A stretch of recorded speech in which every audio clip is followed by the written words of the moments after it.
Chapter 1261. At the same time, in the cockpit of the spaceship. Target position locked. Switching to manual landing mode. In order to prevent the two people on the ground from making any sudden abnormal movements, the tinfoil paper man chose to land by hand. This would make it easier for him to respond in time. When I open the hatch later, you guys have to be careful. The tinfoil paper man controlled the joystick while speaking to his two companions behind him. That's the moment when you're most vulnerable to attack. Don't worry, no matter what the attack is, I'll block it. The next second, the captain of the shit planet, who was standing behind the tinfoil paper man, answered confidently. Then, he turned his head and said to Dr. Yongheng beside him, "Doctor, after the hatch opens, I'll walk in front. Is that okay?" Of course. Dr. Yongheng's attitude was always gentle and polite. The three of them finished their discussion, and the spaceship had already landed more than 10 meters in front of Feng Bujue and headquarters. Not long after, the hatch opened.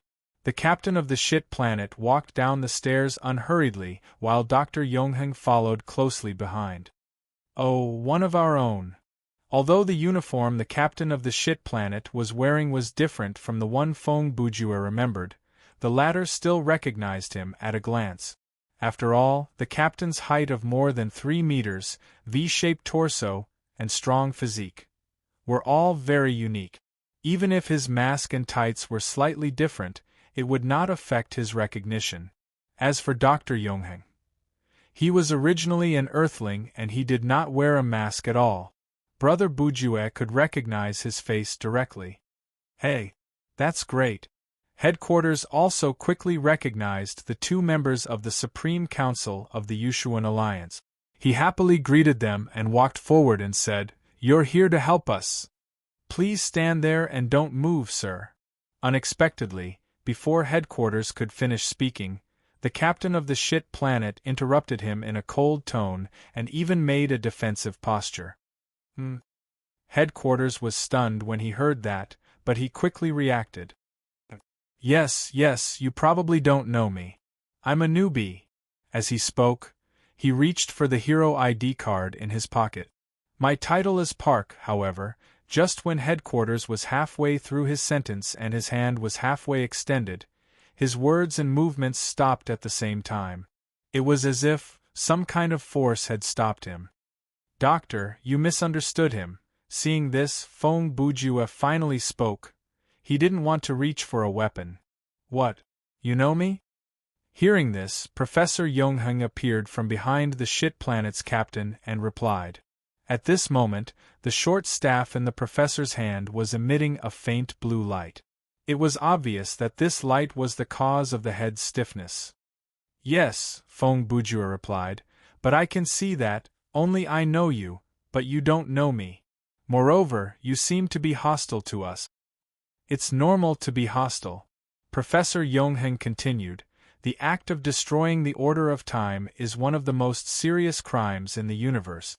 When faced with villains who commit such crimes, we don't intend to solve the problem by reasoning. The criminal you speak of has already escaped before you arrived." Feng Bujue reacted quickly.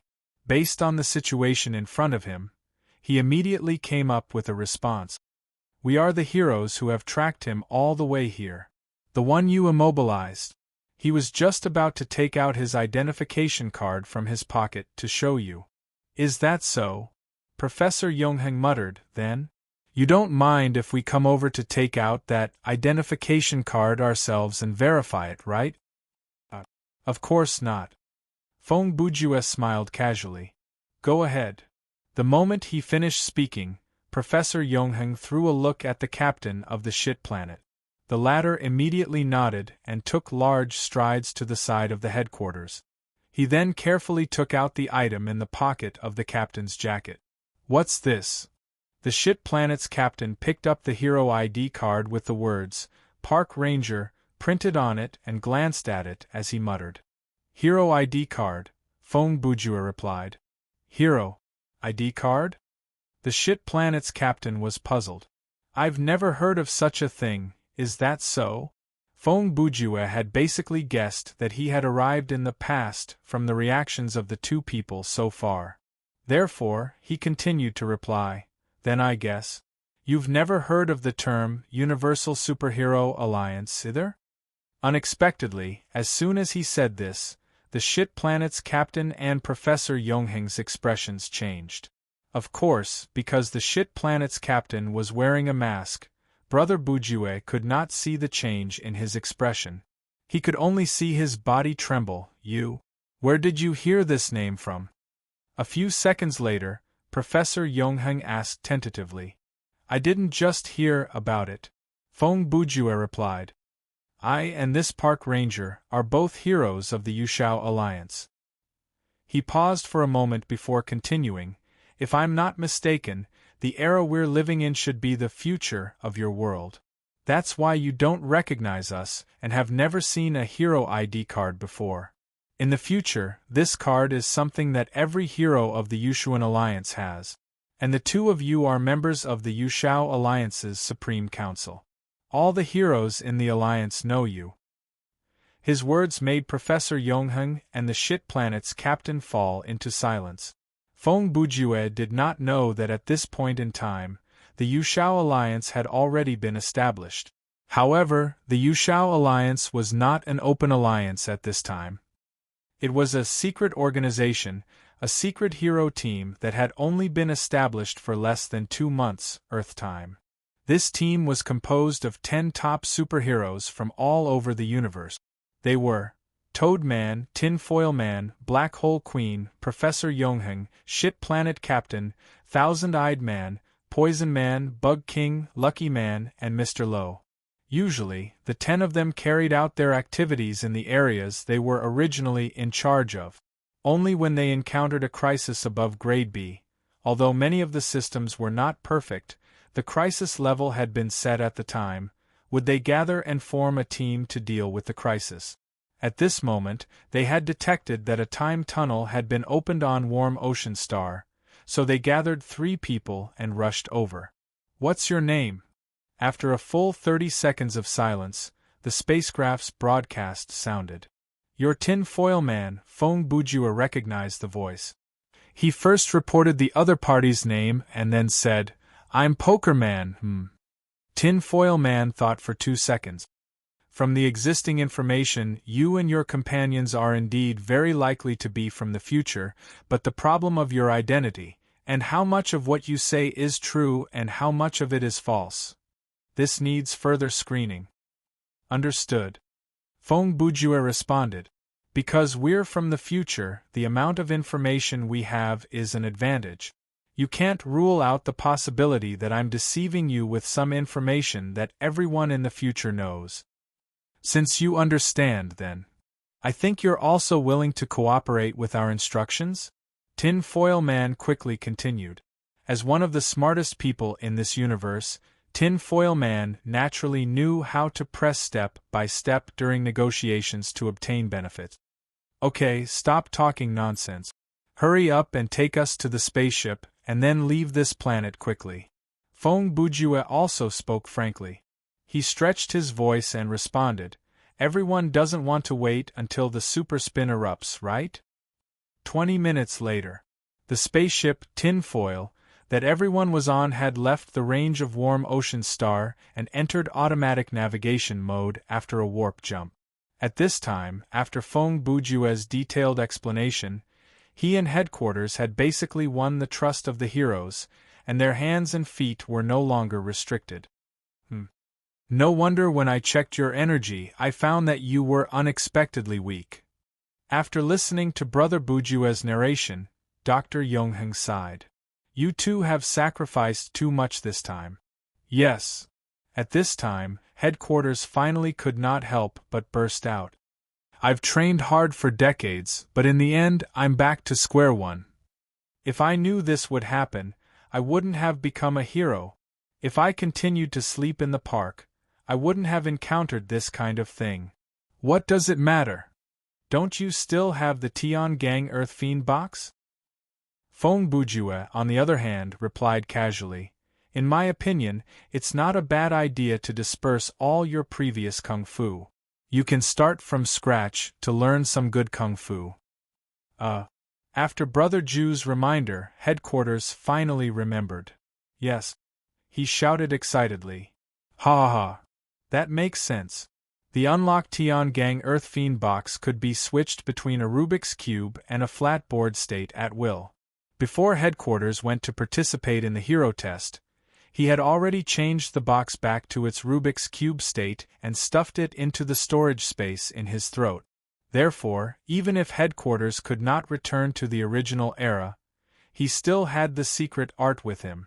For a martial arts fanatic like him, as long as he could continue to practice, it did not matter which era he was in or which park he slept in. I say, Poker Man, while headquarters was laughing foolishly, Tin Foil Man looked at Brother Ju with a serious face and said, "Is this really okay? What do you mean by this?" Feng Bujua asked. "I'm talking about the things that will happen between you and us," Tin Foil Man said. "Oh, that," Feng Bujua said, "of course it's not okay." The conversation between him and the Tin Foil Man was the kind of conversation between smart people. The rhythm of their conversation was different from normal conversations, but there's nothing we can do about it. 20 minutes ago, you guys took the initiative to look for us. And the moment you saw our faces through the spaceship's surveillance camera, the future had already changed. The Tin Foil Man pondered for a moment before he said, "That's right. From the moment I saw you, the situation where I don't know you when we meet in the future has changed. Because, with my brain power, I won't forget the first time we met 50 years ago. However, the universe didn't end because of that, right?" Feng Bujua added with a smile. "Yes. There are two possibilities," Tin Foil Man nodded. The Tin Foil Man nodded and continued, "Firstly, the moment you and the insane doctor arrived here, our timeline has already become a different branch of time and space from the one you are in. No matter what you do here, it won't cause a space-time paradox because the two timelines are parallel." When Feng Bujua heard this, he said, "Second, what we do here has caused the future to change. But so far, these changes haven't caused us to be unable to come here in the future. In other words, the future can be changed, as long as it doesn't cause an obvious paradox." Then, Tin Foil Man thought for a few seconds and asked, "Which situation do you think it is?" "I was going to ask you the same question, but now you're asking me," Feng Bujua replied. "This kind of thing, unless the paradox is really formed or is verified through some kind of experiment, no one will be able to tell." "Oh." Tin Foil Man spread his hands and said, "I thought you guys would deal with this kind of thing in the future." Feng Bujua knew that Tin Foil Man was testing him, but he didn't care because he really didn't know. "If there was a precedent, why would I talk to you about this? I'll just tell you what kind of setting it is." Hearing this, the tinfoil paper man muttered again and fell into deep thought. Feng Bujua took the opportunity to take the lead. "It's useless for you to think about this now. Anyway, for the mad scientist, both settings are fine. In the first setting, he only needs to use the information from the other timeline to conquer the universe in this timeline. If it's the second setting, he has the same idea. The mad scientist only needs to capture his past self and fix his physical state, memory, and thoughts to the state he was in before he transmigrated. Then, at the specific time 50 years later, he will throw this self into the time rift. That way, a time loop will be formed with him as the core, and all the people, things, and things that are affected by him will be corrected or erased in this double loop." "He's right." Hearing this, Professor Yongheng said to Tin Foil Man with a serious expression, "We don't have time to think about other things. Even if the biggest threat the mad scientist caused in the future was only level C, enough to destroy a planet, the moment he transmigrated, the consequences he could cause would undoubtedly be level S, enough to cause the extinction of all intelligent life in the universe. In my opinion, We should immediately gather the other 7 people and focus all our attention on this incident. Chapter 1262. The development of the situation was just as Feng Bujue predicted. The first thing the mad scientist did after returning to the past was to look for himself. In the year 8225 of the Cosmos calendar, the 50th year of Feng Bujue and headquarters era, note. Even though the Cosmos calendar had the word cosmos in it, it was actually a way of counting years based on Earth's time.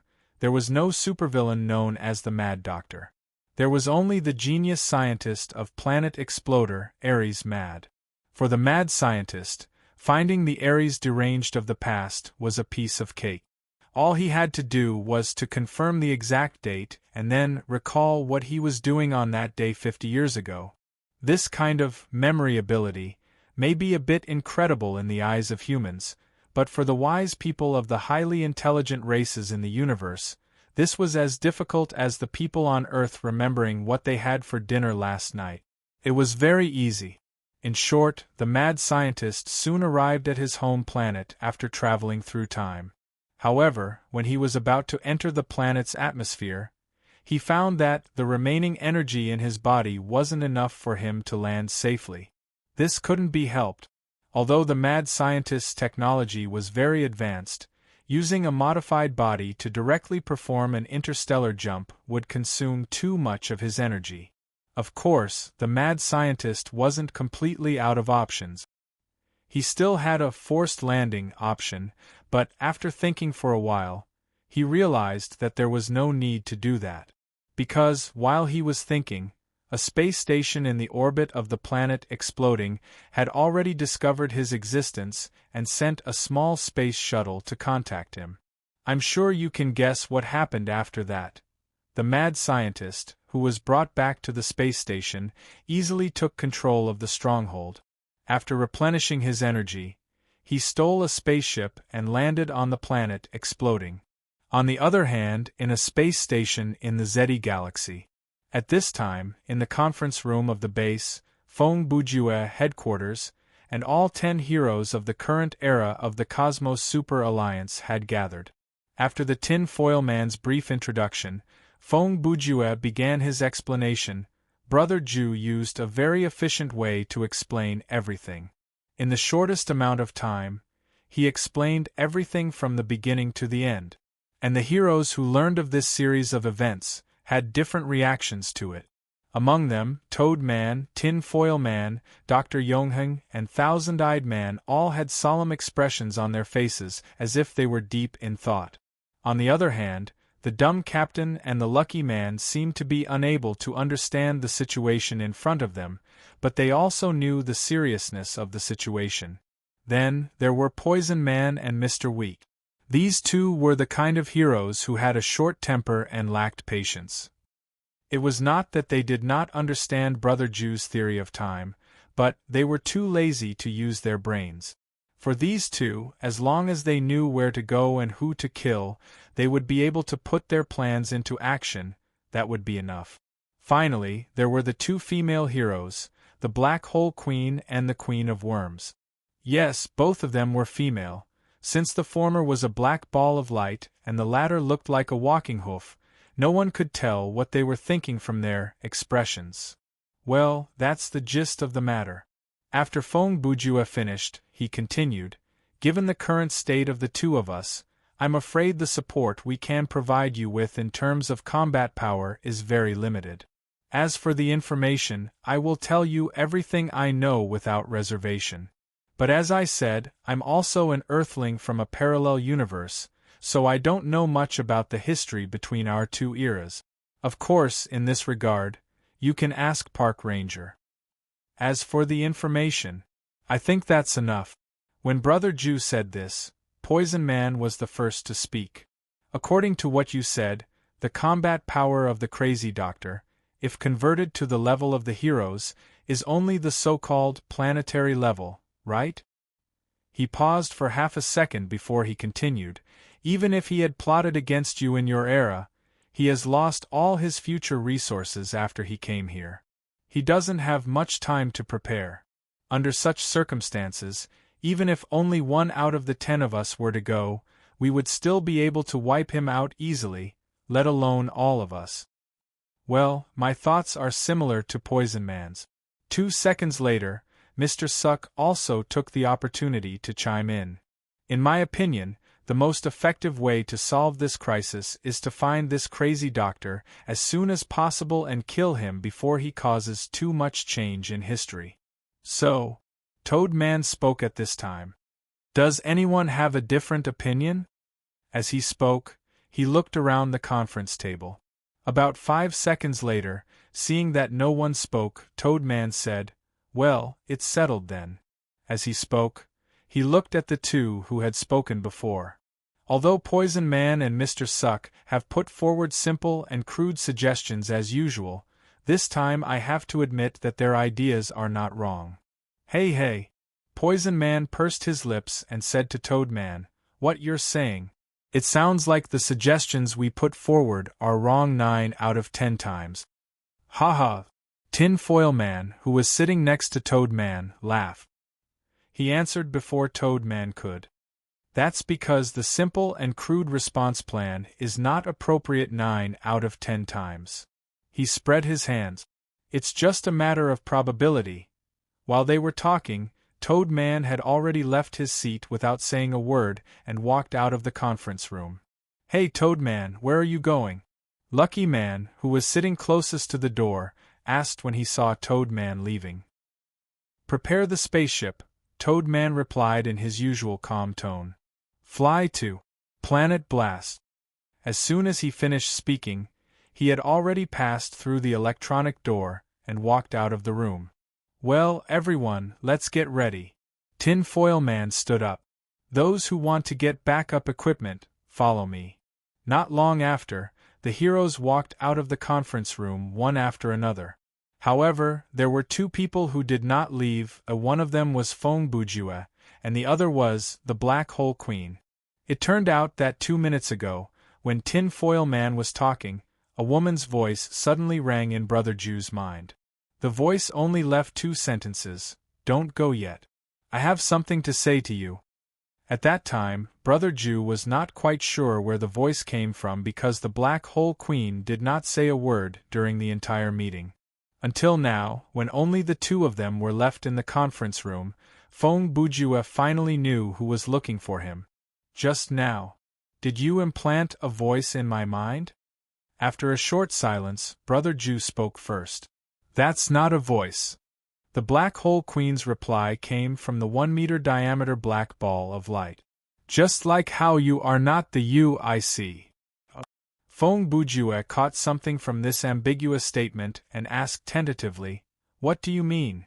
The Black Hole Queen's next sentence shocked Brother Jew. "As a projection, what you hear is not determined by yourself but by the existence that projected you hear. And the form you hear, is it a normal hearing or telepathy? It is just a feeling created by it. You know I am." Fong Bujue only finished half the sentence. "Traveler from another dimension, player." The Black Hole Queen did not wait for Brother Jew to finish and continued, "Or an artist, a great writer? To be honest, I don't care."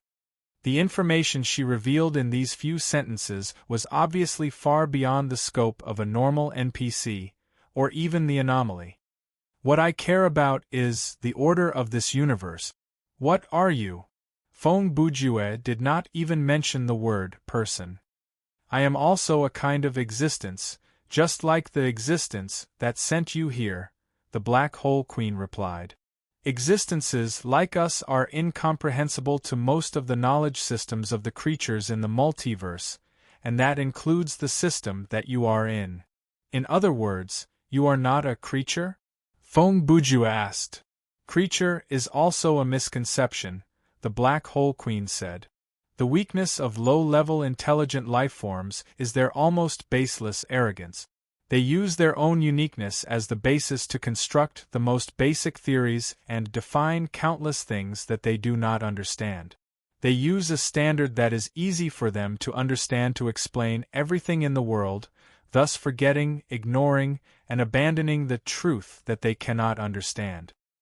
Hearing her words, Feng Bujue had an inexplicable look of excitement on his face. Ah! I also know that the system we created is *********, and this world has never really been governed by the laws of mathematics. He paused. But I have never known, what is the one that governs everything? What? The Black Hole Queen asked. You want to know the truth? Of course I do, Feng Bujue said. I have to remind you, the Black Hole Queen said solemnly. The ancestor of existence in the same dimension as you abandoned truth. During origin there is a reason. Heh! Feng Bujue smiled. That reason, after I learned the truth, I think I will understand it. With that, the Black Hole Queen slowly moved to Feng Bujue. Brother Ju thought that the Black Hole Queen would say something to him, but unexpectedly, the Black Hole Queen did not even greet him.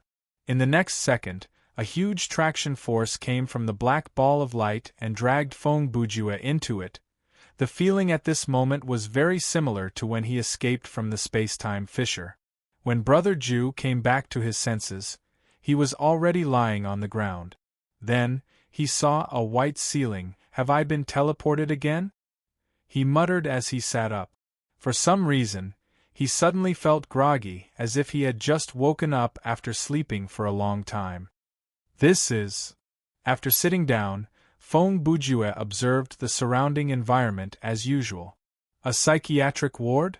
Indeed, the place he was in now was a psychiatric ward, and it was specially customized for patients with a certain degree of self-harm.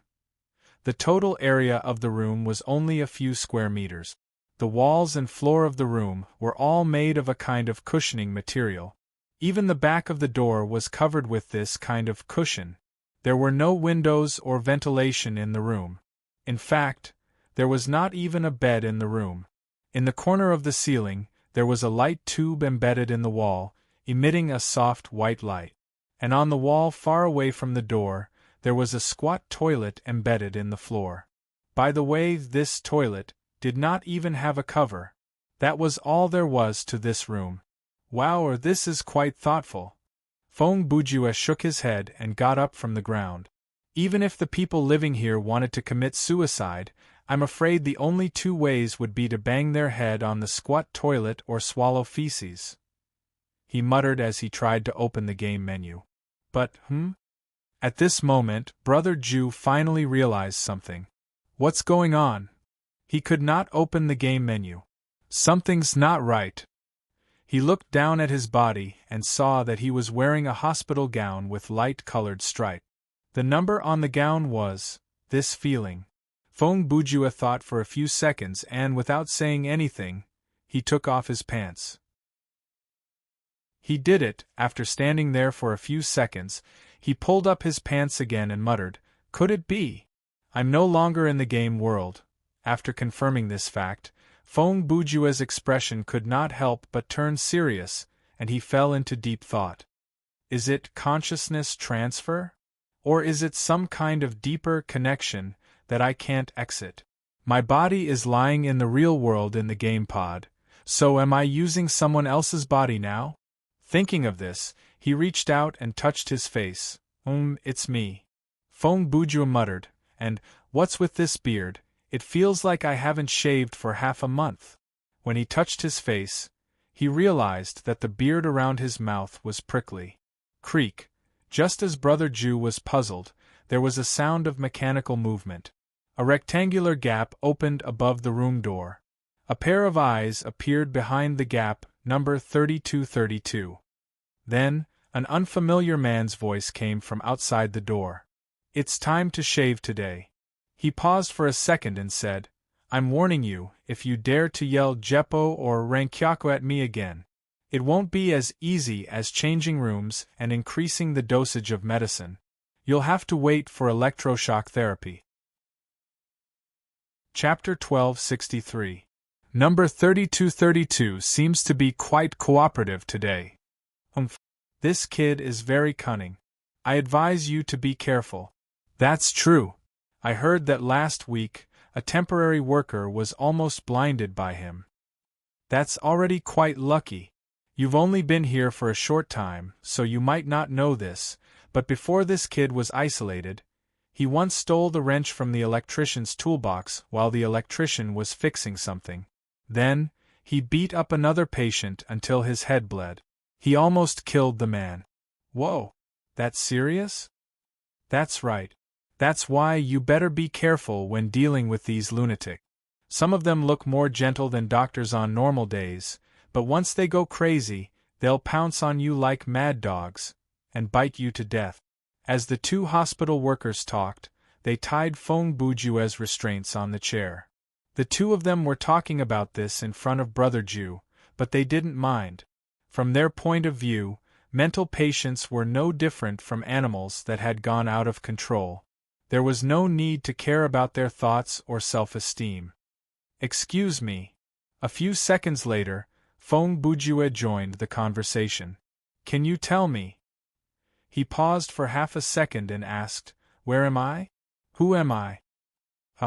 After hearing these words, the nurse, who sounded like an old employee, laughed dryly and replied, How could you forget this? This is Buckingham Palace, and you are the Prince of England. When the new employee heard this, he laughed as well. Yes, we are both your servants. See, we are just about to shave you. When they replied, they had already secured Feng Bujue firmly on the chair. The chair was made of metal, and the back of the chair was covered with leather. It was very wide, and there were adjustable restraining straps on each section of the chair. It was obvious that the chair was designed to accommodate patients of all shapes and sizes. I'm not joking with you. Even though the two of them did not give a serious answer, Feng Bujue still maintained his calm and spoke again. I really want to know where I am and who I am, White Sand Mental Hospital. This time, before he could finish his question, the senior employee interrupted him impatiently. As for your name, I don't know. You've been here longer than I have.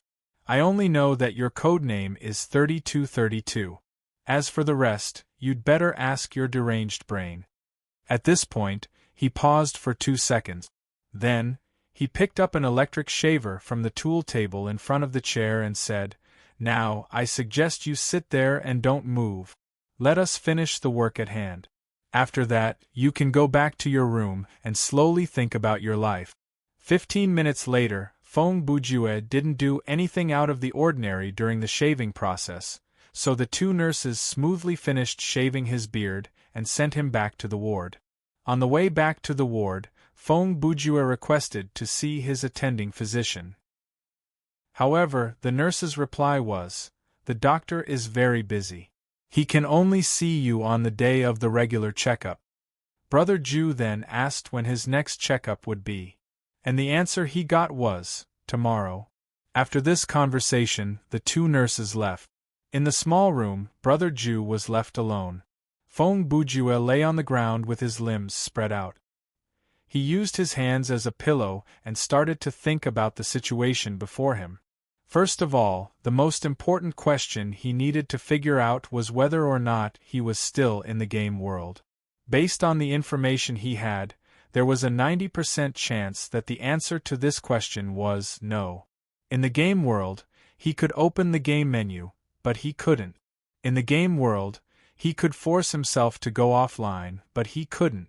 In the game world, he couldn't take off his pants, but he could. Other than that, he couldn't use his inventory, equipment, skills, soul's eye. He couldn't even use them. Even in terms of physical fitness, he had done a simple exercise test. The conclusion was that his current physical fitness was worse than a normal person's, even worse than himself in real life. Of course, there was a 10% chance that he was in some kind of scenario that was beyond the normal connection. However, so far, Feng Bujue hadn't found any evidence to support this hypothesis. Therefore, he started to think about the second question. Assuming that he was not in the game world but in real life, then, could this situation be categorized as transmigration? For example, his soul had arrived in the real life of another universe. He was no longer a projection but a real body in control. If this hypothesis was true, then he had to face the third question. How could he return to his own world? Finally, above all these doubts and suppositions, there was the worst, but also the most reasonable, conjecture. This was the real world. Regarding this hypothesis, Feng Bujue didn't think too much about it because he believed the possibility of this was basically zero. No matter what, the large amount of knowledge in Brother Ju's mind and the thinking ability that could only be obtained through training were all real and could be verified at any time. All of this could prove that, at least on a conscious level, he was Feng Bujue, not patient 3232, who had been locked up in the mental hospital for many years. 2 hours passed in the blink of an eye, and there was another sound coming from the door. Feng Bujue raised his head to look and saw someone open a panel at the bottom of the door and send in a plate of food from outside. "It's time to eat." The next second, the voice of the old nurse came from outside the door again. Earlier, because he had been too focused on thinking about other things, Feng Bujue had neglected his physiological needs, but now, when he smelled the delicious smell of food, he realized in hindsight that he was indeed quite hungry. Another setting that shouldn't exist in the game world. As Feng Bujue moved toward the door, he mumbled to himself, "Based on this trend of hunger and thirst, I might need to go to the toilet later." Thinking about it was one thing, but he still needed to eat. As the room was very small, Feng Bujue didn't even bother to get up. He casually turned over and moved a few times on the ground before he arrived behind the door. When he got closer, he realized that even the tableware here was designed to prevent suicide. The plate that held the food was light green in color and was made of a memory material. This material could be bent to a certain extent like rubber, and it would deform under pressure. When there was no external force acting on it, it would return to its original shape and maintain a certain degree of hardness. If this thing was used to hit the head, it would be no different from hitting the head with a child's baseball bat. It would be harder than a human's fist. As for the tableware used for eating, it was neither chopsticks nor knives and forks, but a special fork and spoon. Its color and material were the same as the plate, and in terms of hardness, it was definitely harder than the food, but it wasn't enough to hurt people. "That's very thoughtful." Feng Bujue picked up the fork and spoon and muttered. Then, he started eating without hesitation. But then again, the food at this asylum was much better than Brother Ju had expected. They did not feed the patients some cheap, mushy dark cuisine like in some movies and TV shows. Instead, they arranged for the patients to have the same standard of meals as the employees: 2 meat dishes and 1 vegetable dish, rice and soup. Soon, Feng Bujue finished all the food on the plate. Then, he placed the plate behind the door and lay down on his back. After a satisfying burp, Brother Ju couldn't help but lament, "If this continues, I'll become Ji Chunxing." Speaking of Ji Chunxing, he had to make fun of Ji Chunxing.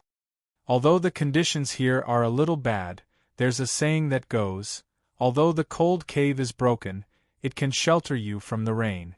Eating and drinking for free is also sweet. This kind of opportunity to train one's will and go through trials is quite rare. Feng Bujue fell asleep.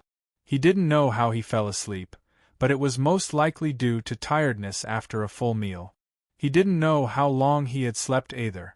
When he woke up, the plate behind the door was gone, and the light in the room had changed. Before this, the light in the ceiling was emitting a soft white light. Now, the light was blue, and the brightness was very low. "Is it already night time?" Seeing this, Brother Ju, who was still drowsy, mumbled to himself. "Or did they find out I was asleep through a hidden camera, so they switched off the light for me?" At this point, he didn't think about the fact that he couldn't fall asleep in the game world, nor did he think about how much time had passed, or how he was in the game capsule. His human instincts allowed him to adapt. He adapted to the environment in front of him, to the unfamiliar reality. At some point, the light came back on. Feng Bujue was awake. He thought about it, but he didn't open his eyes. After a while, the partition above the door moved away. A voice came from outside the door. It was different from the voice of the nurse from yesterday. 3232, wake up. Feng Bujue opened his eyes and responded, Can I see the doctor now? After the person outside the door heard this, he went silent for a few seconds and replied, Your checkup is scheduled for 10 o'clock. Now come with me to wash up. Brother Ju didn't say much.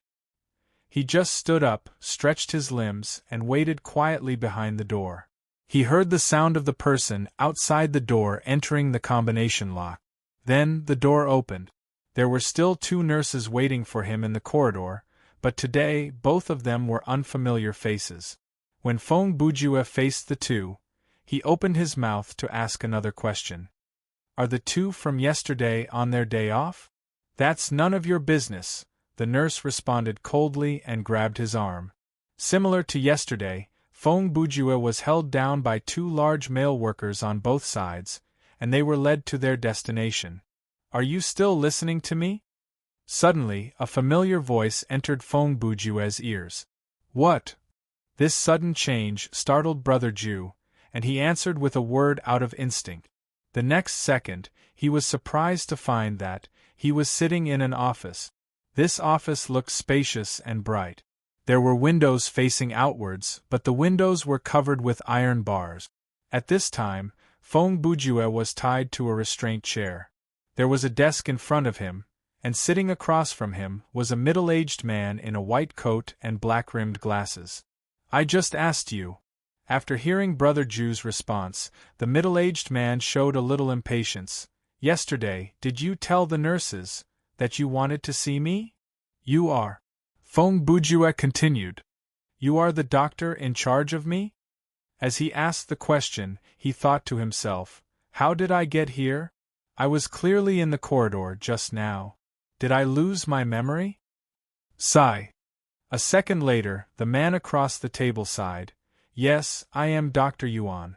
Don't you remember me? Sorry, I think. I don't remember, Feng Bujue replied, but from now on I will remember. I hope so. Dr. Yuan shook his head, paused for 2 seconds and said, Then, do you remember that you asked to see me? Yes, Feng Bujue looked serious and said, I have a lot of things to ask you. What is it? Dr. Yuan replied. My name, age, date of admission, condition. In short, as long as it's about me, the more the better, Feng Bujue replied quickly. Before he could finish, Dr. Yuan exhaled through his nose. 3232. The question and answer process of the periodic checkup is decided by me. I ask, you answer, understand? Feng Bujue observed the man's expression, thought for a moment and replied, Every time you tell me something about me, I will answer one of your questions. How about that? Are you bargaining with me? Dr. Yuan's tone immediately became a little threatening. Doctor. Feng Bujue did not want to be outdone. He looked directly into Dr. Yuan's eyes and said, My current mental state is very, very stable. I am confident that I can make a breakthrough in treatment during this conversation. Ha! Dr. Yuan responded with a faint smile. Okay. You want to hear it, don't you? I'm not going to play the game of one question in exchange for another. If you want to hear it, I'll tell you. He paused, took a deep breath, and said, Your name is Feng Bujue. You are 24 years old this year. When you were 10, you were arrested by the police for a serious assault. After many professional consultations and tests, they concluded that you suffer from serious paranoia and have obvious violent tendencies and a perverted personality. Therefore, you were sent here. In the past 14 years, you have fantasized that you are a highly intelligent young criminal, a novelist, a detective, and a superpower user. In short, in the past 10 years, your symptoms have not shown any signs of improvement. If anything, they have gotten worse. For example, in the recent periodic checkup, you have started to tell me a story called Thriller Paradise, and you are the main character of this story. Chapter 1264. I see. Feng Bujue wasn't too surprised after hearing Dr. Yuan's answer. He just asked calmly, "Then, may I ask, who is paying for my medical expenses?" Haha! Dr. Yuan couldn't help but laugh when he heard this question. "Well, don't worry. The government will take care of you for the rest of your life. Just treat it as an investment for research." "Oh," Feng Bujue muttered to himself before he continued, "if it's convenient, can you tell me if anyone came to visit me over the years? Needless to say, my parents, classmates, friends." Number 3232. Dr. Yuan's expression instantly turned cold. He didn't wait for Brother Bujue to finish his sentence before he continued, "This isn't the first time I've told you this, but I don't mind telling you one more time. Your parents passed away in a car accident a few years ago. Even before they passed away, they never came to visit you. This is because both of them were also victims of the assault you committed when you were 10 years old. After that incident, your mother lost the sight in her right eye and hearing in her right ear forever. She also received a long period of counseling before she walked out of the trauma you caused. Of course, compared to the other victims, your parents are considered lucky." At this point, Dr. Yuan straightened his body and leaned against the back of the chair. He then placed both of his elbows on the armrest of the chair and interlaced his fingers in front of his chest. "Therefore, it is impossible for them to come to see you. As for friends and classmates..." "Heh!" he sneered. 3232. If you are a parent or a teacher, would you let your child have any interaction with a child who is less than 10 years old and was locked up in a mental hospital for a serious violent crime? I understand. Feng Bujue nodded and said, "So, Doctor, the person who has been in contact with me the most over the years should be you, right?" "Humph. I don't have that kind of honor." Dr. Yuan immediately refuted Brother Ju's reasoning with a sarcastic tone and continued, "This mental hospital was set up by the government to accommodate incurable super lunatics like you, in order to prevent mentally unstable staff from being influenced by you patients." He raised his hands to make air quotes as he continued, "All the posts here are rotated regularly. To put it simply, I only work here for 2 months every year. Out of your 12 regular checkups, I'm only in charge of 2 of them. However, I'm very familiar with your checkups over the past 10 years. He smiled. "In fact, your checkups are very famous here. The doctors who have seen your checkups all said that if they could be adapted into a novel and published, it would definitely be a hit." "Is that so?" Feng Bujue also laughed. "Then why didn't anyone do that? Is it inconvenient to sign my name? Or are there any disputes regarding the copyright?" "There's no such thing," Dr. Yuan said. "It's because we have a rule that we can't disclose information about patients or the internal affairs of the mental hospital." "I thought you were worried about the confidentiality agreement and basic professional ethics," Feng Bujue replied. "Are you kidding me?" Dr. Yuan said with a fake smile. "You don't even have the most basic human nature and rationality, and you want to talk about professional ethics with me? Judging from your tone, you're already being kind by not abusing a murderous demon like me who has lost his human rights, right?" Feng Bujue continued. Dr. Yuan did not answer this question because their conversation was recorded. Although these recordings could not be leaked and could be played on a large scale, it was obviously inappropriate to answer such a question directly. For Dr. Yuan, this was also a matter that could be used against him. "Alright, 3232, I've said enough." After waiting for a few seconds, Dr. Yuan chose to change the topic. "Now, it's my turn to ask a question, right?" "Of course," Feng Bujue said. "I'm a man of my word. I will cooperate with you." For the next 20 minutes, the two parties started a very formal question-and-answer conversation. The questions that Dr. Yuan asked were all formulaic, such as, "Have you noticed any changes to your body recently? Do you have any opinions about your current lifestyle? Do you have any requests for us to complete?" and so on. Every patient that he was responsible for would be asked these questions. Other than that, there were a few questions that were set up according to the specific situation of the patient, such as, do you still think Thriller Paradise is real? Can you tell the difference between the virtual world and the real world? And do you still remember the violent actions that you have committed in real life over the years? And Feng Bujue, based on his own memory, one by one, he gave short and clear answers to these questions. 20 minutes later, Dr. Yuan finished asking all the questions that he had prepared. He did not even need to say anything. Feng Bujue could already read the lines from the expression on his face. It's time to end this boring examination. All right. As expected, the next second, Dr. Yuan opened his mouth. I think that's all for today. Knowledge. Suddenly, Feng Bujue said the two words loudly, causing the other party to choke on the last word of the sentence. What? Dr. Yuan was startled by what he said, and he asked instinctively, what knowledge? I have a question about my knowledge reserve. Before the other party could stop him, Feng Bujue asked quickly, after I was locked up in this mental hospital, did I continue to receive education? Or did I obtain information about the outside world through any channels? About that, Dr. Yuan thought about it and said, in any case, according to the information, no. In other words, my knowledge reserve should still be at the level before I was locked up, which is the level of a 4th grade primary school student, Feng Bujue said. When Dr. Yuan heard this, his expression shifted slightly. He seemed to have realized something. That's right, that should be the case.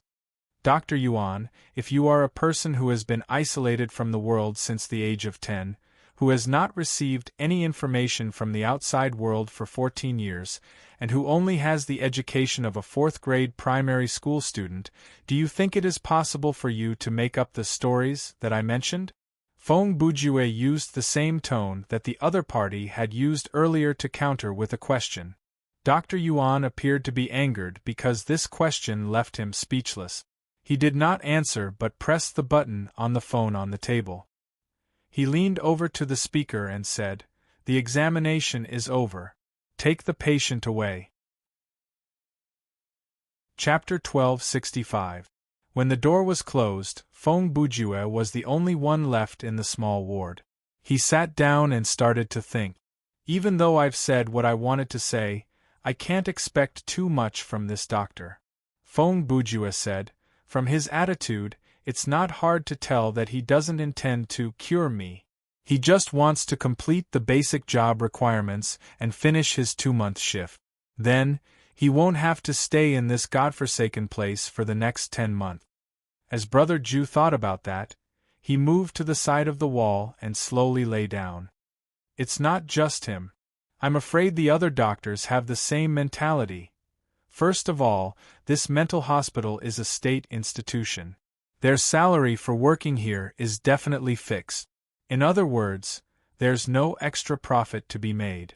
Therefore, the motive of profit can be ruled out. Secondly, the patients who are locked up here are basically a bunch of people who won't be misjudged even if they get shot twice. According to normal people's logic, being locked up here for the rest of our lives is already a blessing. Under such circumstances, if someone really recovers and gets discharged from here and re-enters society, it will definitely cause a lot of pressure from the public. In short, from the doctor's point of view, even if they treat every patient seriously, there won't be any benefits. On the contrary, if they cure the patients, the troubles and responsibilities that they will have to face are unimaginable. If that's the case, putting the hope of leaving this place on the doctors is most likely a waste of time. The report was written for 14 years.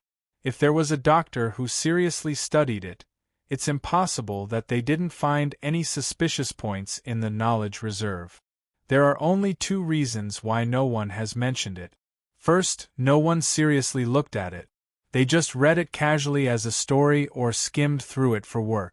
Second, there are indeed some people who found some suspicious points in it, but They didn't say anything because they didn't want to waste their time and effort for a hopeless super lunatic like me.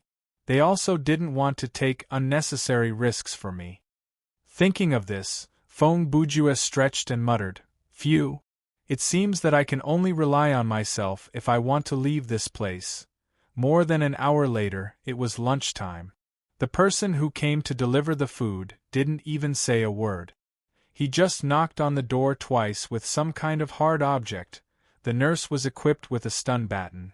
Then, he directly stuffed the tray through the lower section of the door. "It's time to eat again," Feng Bujue mumbled as he crawled to the door. "To be fair, the food here is not bad." He brought the tray in front of him, and after looking through it, he began to formulate a eating strategy. To explain, the so-called eating strategy was actually what to eat first, what to eat next, how to eat it, and how long it would take to finish eating. Generally speaking, children from poor families, as long as they weren't too stupid, would easily develop such a habit. This was because children from poor families didn't have the ability to eat whatever they wanted, and they also didn't have the capital to be picky or eat leftovers. The moment they sat down at the dining table, the question they were usually thinking about was, "How can I use this piece of fat meat and 2 mouthfuls of pickled vegetables to finish this bowl of leftover rice? At the same time, it can also give my mouth and stomach the illusion that I'm full." And this was no doubt a kind of knowledge. It was a skill to improve the quality of life through methods and methods. As the saying goes, the environment creates the person, and this was the case. A person who worked hard every month to earn a salary of more than 2,000 yuan was living his life. A person who never worked, but his family could easily take out more than 20 million yuan, was also living his life. These two types of people naturally had very different thoughts, habits, perspectives, and so on. Here, let's not talk about nobility, good and evil, right and wrong, cause and effect. Let's talk about the knowledge of saving costs and improving the quality of life under limited conditions. Of course, the former had more knowledge. For example, things like renting a suit for an interview, choosing to buy a plane ticket in the morning, reusing old daily necessities, going to the supermarket to buy discounted vegetables at night, and so on. For the former, it was common knowledge or common, but for the latter, it was something that they didn't know or didn't need to know. Feng Bujue was obviously a poor person. Of course, he wasn't poor to the point where he had to learn the life skills of a homeless person. There were many ways to pick up scraps and beg for food, but I won't write about them here. But the habit of eating strategies was something that he had developed since he was young. Such a combination. Feng Bujue looked at the plate of food and thought to himself, half of the fried pork chop can be eaten first, and the other half can be placed on top of the rice to maintain the heat and let the rice get some oil. Then there's the baked bran. It doesn't look like the usual sweet method, but it's salty. I have to say, it's a mistake because the salty taste conflicts with the taste of the salted fish, so it needs to be combined with the seaweed and egg soup. Just as Brother Ju was thinking about these trivial things that even I thought were just words, suddenly, he discovered something that he couldn't help but ask in confusion, "What is this?" While talking to himself, Feng Bujue opened his mouth and moved his tongue a few times. Then, he put his hand in his mouth. A few seconds later, he used his right index and middle finger to take out something from between his teeth. This is... After staring at the food residue for a few seconds, Feng Bujue quickly came to a conclusion. Orange? Indeed, at this time, he was holding a small handful of orange tendons in his hand. Could it be? He didn't know what to think, but the next second, he wiped the saliva on his hand on his clothes. Then, he put both of his fingers in front of his nose and carefully sniffed a few times. There really is. After Feng Bujue said this sentence, he looked sideways and thought, but how come I don't remember eating it, other than the plate of food in front of him? Brother Ju had a total of only one meal since he came here, and he clearly remembered that, there were no oranges for dinner last night. The smell of oranges remains on my fingers, which means that not only did I eat oranges, but I also peeled them and ate them myself. Someone didn't put them in my mouth when I was unconscious. Feng Bujue then said, but I don't have any memory of eating oranges. It's like, at this moment a thought flashed in his mind, it's like a part of my memory has been erased. Chapter 1266. After lunch, Feng Bujue started to walk around the room.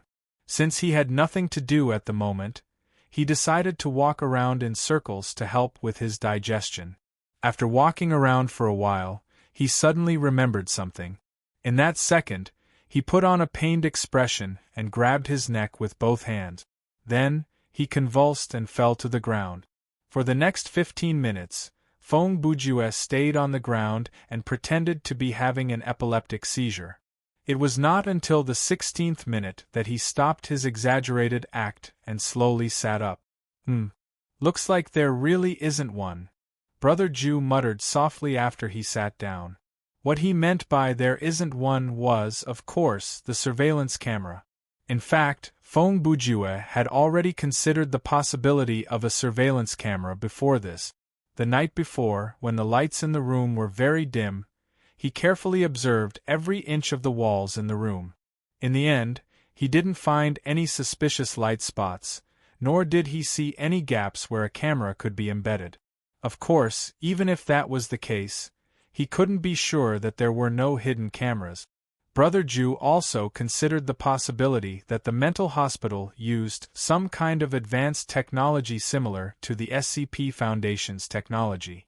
However, if you add in the fact that the caregiver would pass by the door every hour and open the door to take a look inside, as well as his 15-minute epileptic performance that no one cared about, then the conclusion that there were no cameras was basically confirmed. From a certain perspective, it's understandable. Feng Bujue continued, in this room, other than toilet paper, there isn't even anything that can be picked up.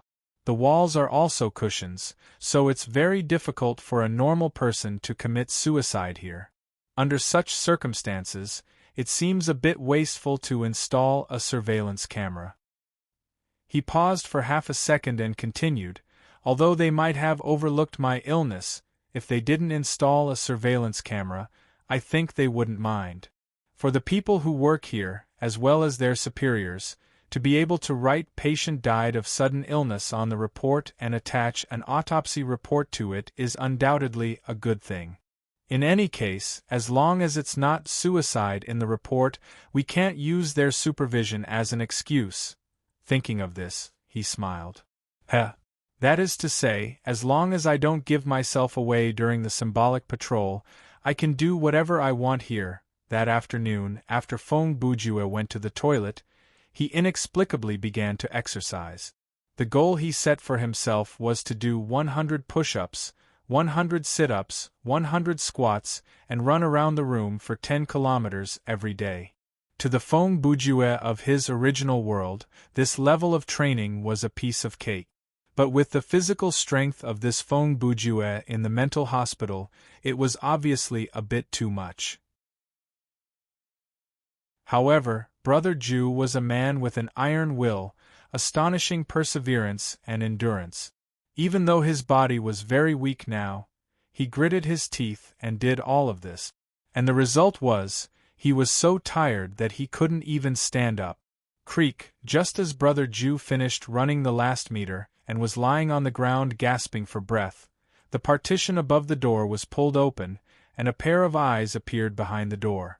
I say, what are you doing? Then, the male caregiver's voice came from outside the door. From the word, what, in this sentence, it was obvious that this was not the first time he had asked Brother Ju.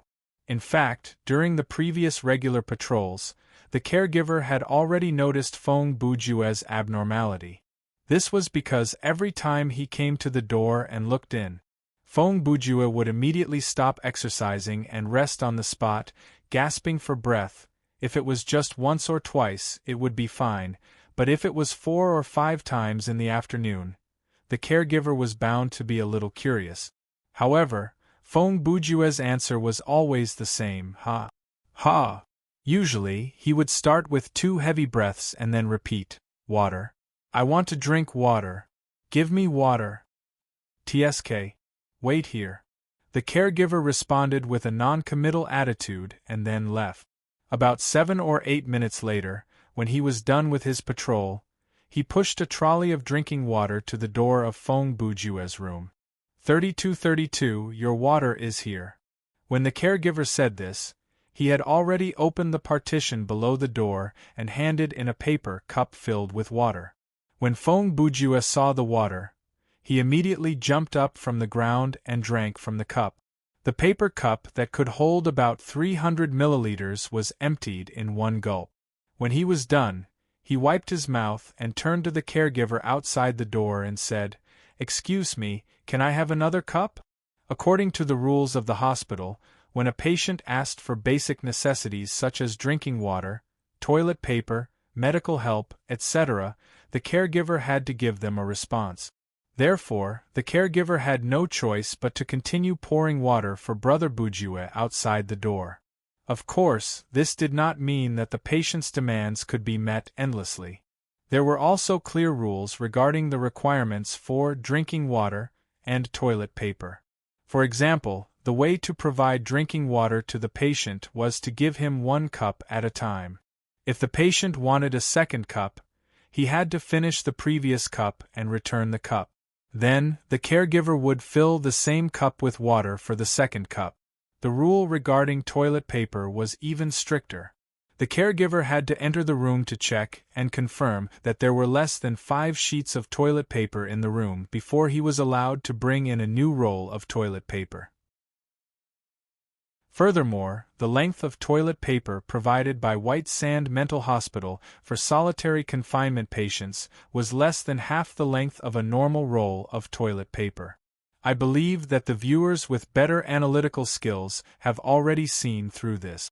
That's right, these 2 rules were set up to prevent the patients from committing suicide. Even though not everyone could come up with the idea of using water and toilet paper to commit suicide, there was indeed a patient who had tried to commit suicide in his own room with golden paper, an elegant name for an extremely cruel water torture in ancient China, and succeeded in killing himself. You little rascal! Are you doing that? When the caregiver poured the second cup of water for Feng Bujue, he stood at the door and said, "I'm warning you. If you're going to do it in the toilet. Don't throw it all over the room, haha. Don't worry, I won't dirty the room." Feng Bujue did not want to explain anything to the caregiver. He just smiled and accepted the second cup of water. When he drank the second cup of water, Brother Ju obviously slowed down. It was not that he could not drink fast, but he was afraid that he might lose his osmotic pressure. Then, he asked the caregiver for a third cup of water. After the caregiver delivered the third cup of water to him, he told the caregiver that this cup was enough. Hence, the caregiver left the cup behind and left Brother Ju's room with the trolley. Before he left, he did not forget to remind Brother Ju that it was almost time for dinner. He reminded Brother Ju not to lose his appetite because he drank too much water. If this was Feng Bujue's first day here, he might have thought that the caregiver's reminder was out of kindness. However, at this moment, Brother Ju heard a different message from the caregiver's words. The third day, in the wee hours of the morning, Feng Bujue woke up with soreness all over his body. Many people have experienced this kind of soreness before. It usually occurs the day after some kind of overload exercise. In sports medicine, this kind of condition is known as delayed muscle soreness syndrome. Personally, I think we can give this condition a common name similar to hangover, such as hangover acid. If we were to compare life to a role-playing game, then hangover acid was at least a mini-boss monster. Although it was not as powerful as procrastination syndrome, it was undeniable that countless players with weak willpower were defeated by it at the intersection of the road leading to baldness. Oh no. The road leading to fitness. Fortunately, Feng Bujue was not one of them. As a warrior who had defeated hangover acid, He was already mentally prepared for this kind of soreness. He had already used some kind of psychological suggestion to turn this kind of feeling into a kind of soreness. With my physical condition today, I won't be able to finish the target in 5 hours. Feng Bujue opened his eyes, and that was the first thing that came to his mind. So, I'll have to start now, he did as he thought. He turned over and started doing push-up.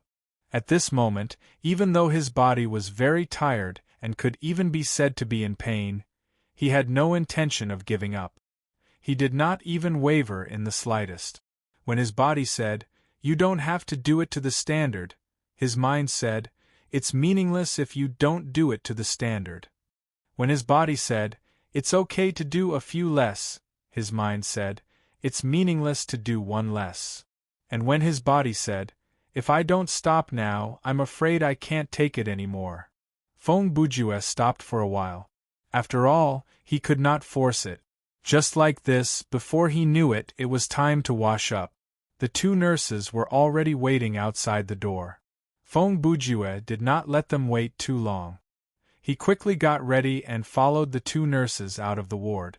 After they went out, they turned right, walked straight down the corridor, and came to a bathroom. Under the supervision of the 2 nurses, Feng Bujue took a toothbrush made of a special material, the same material as his plate and tableware. After brushing his teeth, he washed his face with water. While washing his face, Brother Ju asked in a very casual tone, "How often do I take a shower?" "Every 3 days," the caregiver on his left replied. "Your next shower is tomorrow." Then, Feng Bujue wanted to take the opportunity to ask more questions. However, the nurse interrupted him directly. "If you're done washing up, it's time for breakfast." Light, white light. In a trance, the white light of the ward appeared in front of Feng Bujue's eyes again. "It's here again." After he regained consciousness, he cursed. As expected. "It's AF** King Blackout again," as he muttered. He changed from a lying position to a sitting position. Then, he opened his mouth directly and put his hand into his mouth. After a few seconds of fumbling, he successfully pulled out a small handful of meat tendons from between his teeth. After carefully looking at the food residue for a while, Feng Bujue said, "Pig meat." He paused for 2 seconds and said, "That should be meat buns." As he said that, he lifted his trousers and looked at his left shin. He didn't know when, but on the skin of his calf, there were 2 fingernail marks. These marks weren't too serious and wouldn't cause him to bleed, but they did hurt his skin and left 2 marks that wouldn't fade away in a short period of time. 2 kinds.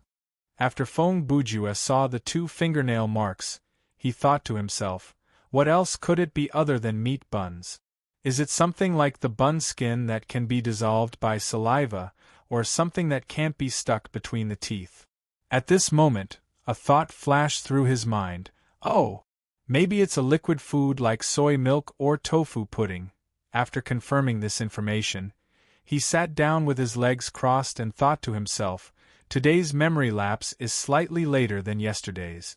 Yesterday's memory only reached the corridor, but today, it was interrupted when I was about to go for breakfast after washing up. But today, it was interrupted when I was about to have breakfast. According to the principle of from big to small, and from dry to watery, that I formulated this morning, I must have eaten the bun first and then drank something.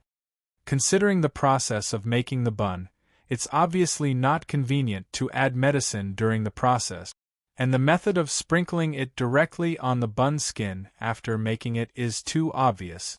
I can even taste it. So, my preliminary guess is, at least the medicine today was put in the soy milk or tofu pudding. While he was thinking about this, Feng Bujue stood up from the ground and did some squats. So, in conclusion, Brother Ju also wanted to use his brain to distract himself from the intense pain in his leg muscles. Every morning, there was a kind of memory-suppressing drug in the breakfast. It can cause memory loss for a certain period of time before and after taking the drug. There was a trace of marijuana in the lunch. In a way, it's a benefit. Lastly, there was a sleeping pill in the dinner. It will make the patient fall asleep before lights out and wake up 1 to 2 hours before lights out. Phew! He adjusted his breathing and thought, lunch and dinner are easy. It won't take long for me to test which type of food they put the drug in. The problem lies in the breakfast. I have to find a way to cooperate with myself in that period of time to find out the truth in this memory blind spot. Chapter 1267. It was the evening of the 7th day. It's time for dinner. The caregiver knocked on the door twice before shoving the tray into the room. Fong Bujue walked to the door quietly and took a look at the food for the day.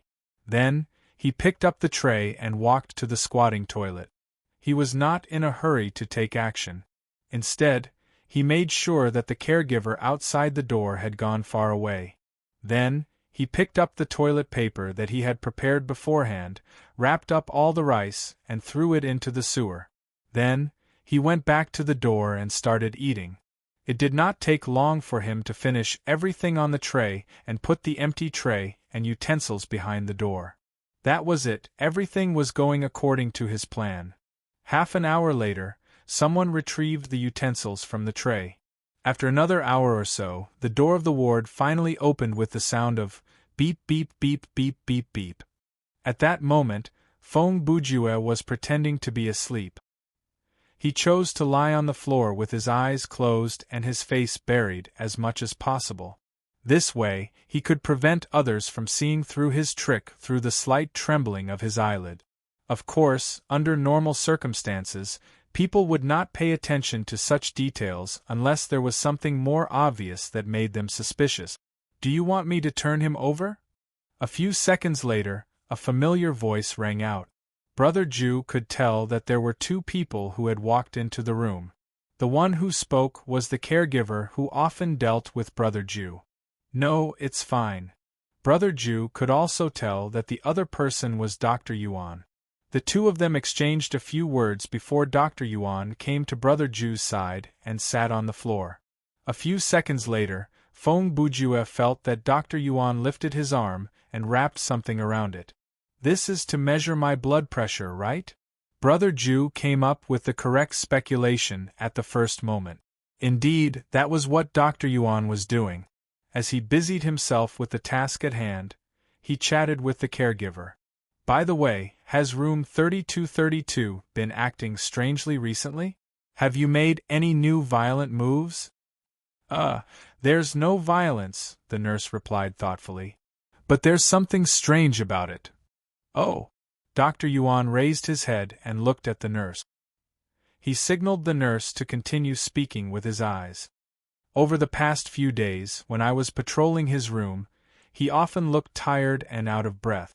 It was as if I had interrupted him while he was doing something very strenuous."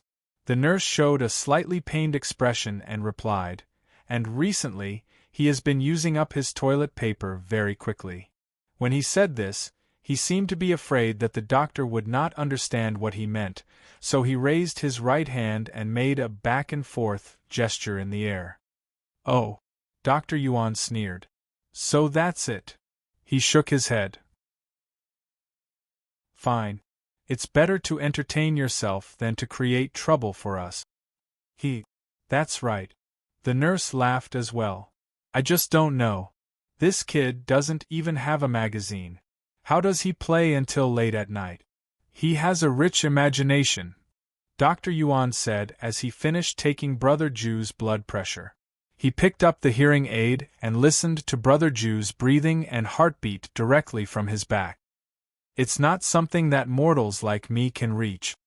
In this atmosphere of joking and chatting, the two of them completed the routine checkup absent-mindedly. Then, the two of them closed the door and left the ward. Fong Bujue was a little worried that his heartbeat and breathing would expose the fact that he was pretending to be asleep, so he deliberately controlled them to a certain extent. But looking at the actual situation, he was worrying too much. For the doctors who worked here, This kind of routine checkup only required them to check the patient's blood pressure and make sure that the patient's breathing and heartbeat had not stopped. No one would seriously make a diagnosis. In fact, if they could, they would just fabricate a high or low blood pressure value and fill it up on the form. Then, they would fill in the word normal in the heart rate and breathing section. That way, they could even skip the checkup. So, the sleeping pills are mainly used to make the checkup more convenient. Although the doctor and the nurse had left the room, Feng Bujue still maintained his posture of pretending to be asleep. He thought to himself, in this case, taking the sleeping pills doesn't seem to be a big deal. After a few days of testing, Feng Bujue had confirmed that the ingredients for lunch and dinner were mixed in the rice. After that, he planned tonight's observation to find out the specific situation after dinner. But this is only one of the tests. It's not enough to make a complete judgment. Feng Bujue was still cautious. Let's observe for a month before coming to a conclusion. Morning of the 23rd day. Phew. Okay, it's almost clear. When Feng Bujue recovered from the fragment, he gave a long sigh and said with a relieved expression, "Thank you for your help, Brother Yi." Since Brother Ju said such a sentence, it meant that he was at least 90% sure that he had grasped the information that he needed to investigate. So, what was the information? The answer could be divided into two parts. First, the complete breakfast recipe. The complete breakfast recipe did not refer to the total number of breakfasts on a particular day, but the total number of breakfasts on a particular day. For the past 3 weeks, Feng Bujue would try to record the types of breakfasts that he ate every morning. Even if there were some breakfasts that he could not squeeze between his teeth, he would try to find a way to leave a trace. For example, he pretended to wipe his mouth with his sleeve and took the opportunity to smear the food residue on his sleeve. Then, he rolled up the sleeve of his hospital gown so that he could keep the residue in his sleeve. Similarly, he could do the same with his trousers. Once, he even hid a small piece of leftover rice in his ear. In conclusion, to get to the bottom of the memory loss, Brother Ju would stop at nothing. If he was pushed too far, he would stuff food into the back of his body, and that was not something he would not do. Thankfully, the supervision during breakfast time was not that strict. The workers merely left him there and told him to finish his breakfast as soon as possible. They were not interested in watching Brother Ju the whole time, to see whether he was stuffing the food into his mouth or his nose. Therefore, Feng Bujue did not need to use his last resort. Then, there was the second question: which type of food was the amnesia drug put in? Obviously, it was harder to find this information under the premise of missing part of his memory, compared to looking up a recipe. As mentioned earlier, Feng Bujue ate the same food as the nurses. The only difference was that there was a drug in his breakfast. Putting drugs in breakfast was different from putting drugs in lunch and dinner. The latter two were all put in rice. This was because no matter how picky the patient was, they would still take a few bites of plain rice. If there were extreme cases where the patient did not eat rice, the hospital would naturally give them special treatment. However, breakfast was different. Take the steamed buns and soy milk that Feng Bujue had on the third day as an example. It was not difficult to find out whether the food was steamed buns or soy milk. If there was something that they could not figure out, they just had to dig their throats and spit it out. Then, they could smell it and figure out what it was. However, it was not easy to find out whether the drug was put in the steamed buns or soy milk. Generally speaking, Feng Bujue used 3 methods to solve this problem. The first method was time inference. This was an idea that he came up with on the third day. He would think about the order of the food in the morning and use the time before the memory lapse to determine which type of food was drugged. This was a more reliable method, and the effect would be better after knowing the complete recipe. The second method was leaving a message. This method was simpler and more effective than the previous one. If you have already determined which food is drugged through taste, smell, or sight when you are eating, then you can use the method of leaving a nail print to indicate which food you ate was drugged. Similar to the first method, after knowing the complete recipe, he could use this method to accurately find the target. Finally, there was the third method, logical deduction. There was not much to say about that. On the third day, Feng Bujue had done the same thing. Based on the food that he had eaten that day, he had used pure speculation to determine which food was the most logical place for the drug to be placed. This method could not be used as a complete basis for judgment, but it could be used as a supplementary basis to combine with the first two methods. In summary, Feng Bujue used these three methods to test out the drugged food in the breakfast combination, including steamed rice balls with tofu pudding, fried dough sticks with sweet soy milk, jianbing fruits with pickles, and so on. To be honest, for a person who had never experienced memory loss, it was not easy to solve this problem. However, Brother Ju only took 3 cycles. The breakfast menu was repeated every 8 days, to find out the truth from the memory that was erased every day. And he himself thought that this progress was already considered slow. Then, the next step is to find an opportunity to find out what happened after breakfast. After going through the recipe in his mind, Feng Bujue decided on a suitable day and started to plan for that day. On the 25th day, the day of the operation came. In the morning, Feng Bujue followed the 2 nurses out of the room at the usual time. He finished washing up at his usual speed. In order to find out more about the food and drugs, Feng Bujue controlled the time to wash up very precisely every day. After that, he was brought to a room that was about 60 square meters in size. The room was well lit, and there were many windows on the left side of the door. Even though the windows were all covered with metal bars, the morning sun still managed to pour in. In the middle of the room, there were 8 sets of specially made tables and chairs that were connected to the floor.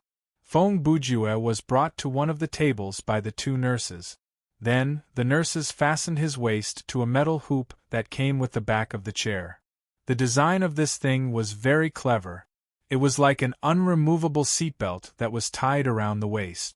Once the person was fastened by this metal band, the person sitting on the chair would not be able to stand up, and the upper body would only be able to move a little. Not long after Brother Ju sat down, another 4 nurses brought in 2 people who were wearing the same hospital gown as Brother Ju. The one who came in first looked like he was in his 40s. He had a buzz cut. Although he looked skinny, his eyes seemed to be saying, "I'm going to chop you into pieces," or something along the lines of, "I'm going to chop you into pieces." The one who came in later looked like a skeleton. He walked with a wobbly gait. His eyes were hollow and he kept mumbling. Feng Bujue listened carefully. The man seemed to be mumbling, "Square fingernails, round fingernails, flat fingernails, sharp fingernails," and other words related to fingernails. Feng Bujue couldn't understand what he was saying. This place should be specially provided for patients who are detained alone. Feng Bujue thought as he sat there and waited. Look at these 2. They don't seem to be good people. Then he thought, come to think of it, when I sit here every day, I'm probably thinking about the same thing as now. It's just that I don't remember it after that. After the 3 patients had arrived, the 6 nurses gathered together and started chatting. About 5 minutes later, another nurse who was wearing an apron pushed a trolley into the room. "All right, brothers, come and serve the food to the 3 old men." After the nurse joked around, the nurses walked over and placed the 3 sets of breakfast on the tables in front of the 3 patients. Then, they gathered at the side to chat. Feng Bujue looked down. Today's breakfast was the same as the information he received: a bowl of hot dry noodles and a small bowl of clear soup. Why did they choose to carry out the plan today? The reason was that today's medicine was to be added to the hot dry noodles. Because the clear soup had a light color and taste, and there wasn't a lot of it, if the medicine was added to the soup, the taste would undoubtedly be more obvious. So, the medicine could only be added to the hot, dry noodles. So, what did the hot, dry noodles look like? To put it simply, it was a bowl of clean noodles, covered with sauce and sprinkled with spicy diced radish, crushed peanuts, shallots, pickled beans, and other toppings. He believed that after seeing this, everyone understood that the medicine powder was mixed into the thick sauce. Normally, hot dry noodles should be mixed before eating. This was common knowledge. Even people who had never eaten hot dry noodles would understand this when they saw this bowl of noodles. It was unlikely that anyone would purposely remove the sauce and toppings to eat the noodles underneath. However, Brother Ju was going to do that today. Chapter 1268.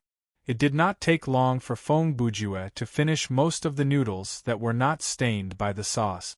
Then, he mixed the leftover noodles and sauce together. After this, there was nothing wrong with the leftover food in the bowl. Moreover, the nurses would not check the food that the patients had left behind. They only needed to make sure that the patients had eaten more than 60% of everything. So, 15 minutes later, when the nurses saw that the 3 patients had stopped eating, they came over to collect the plates. After the delivery staff collected the plates and leftover food, he just casually dumped them into the trash can under the trolley. Then, he pushed the trolley away. At this point, breakfast time should be over. But, the nurses did not take the 3 patients out of the room. Not only that, the 6 of them even went out with the staff who delivered the food. Oh, what are they doing? After the nurses all left and closed the door, Brother Ju thought to himself, could it be they are going to use some kind of remote control device to remove the metal cuffs on our bodies so that the 3 of us can have a cage fight or a gay wrestling match?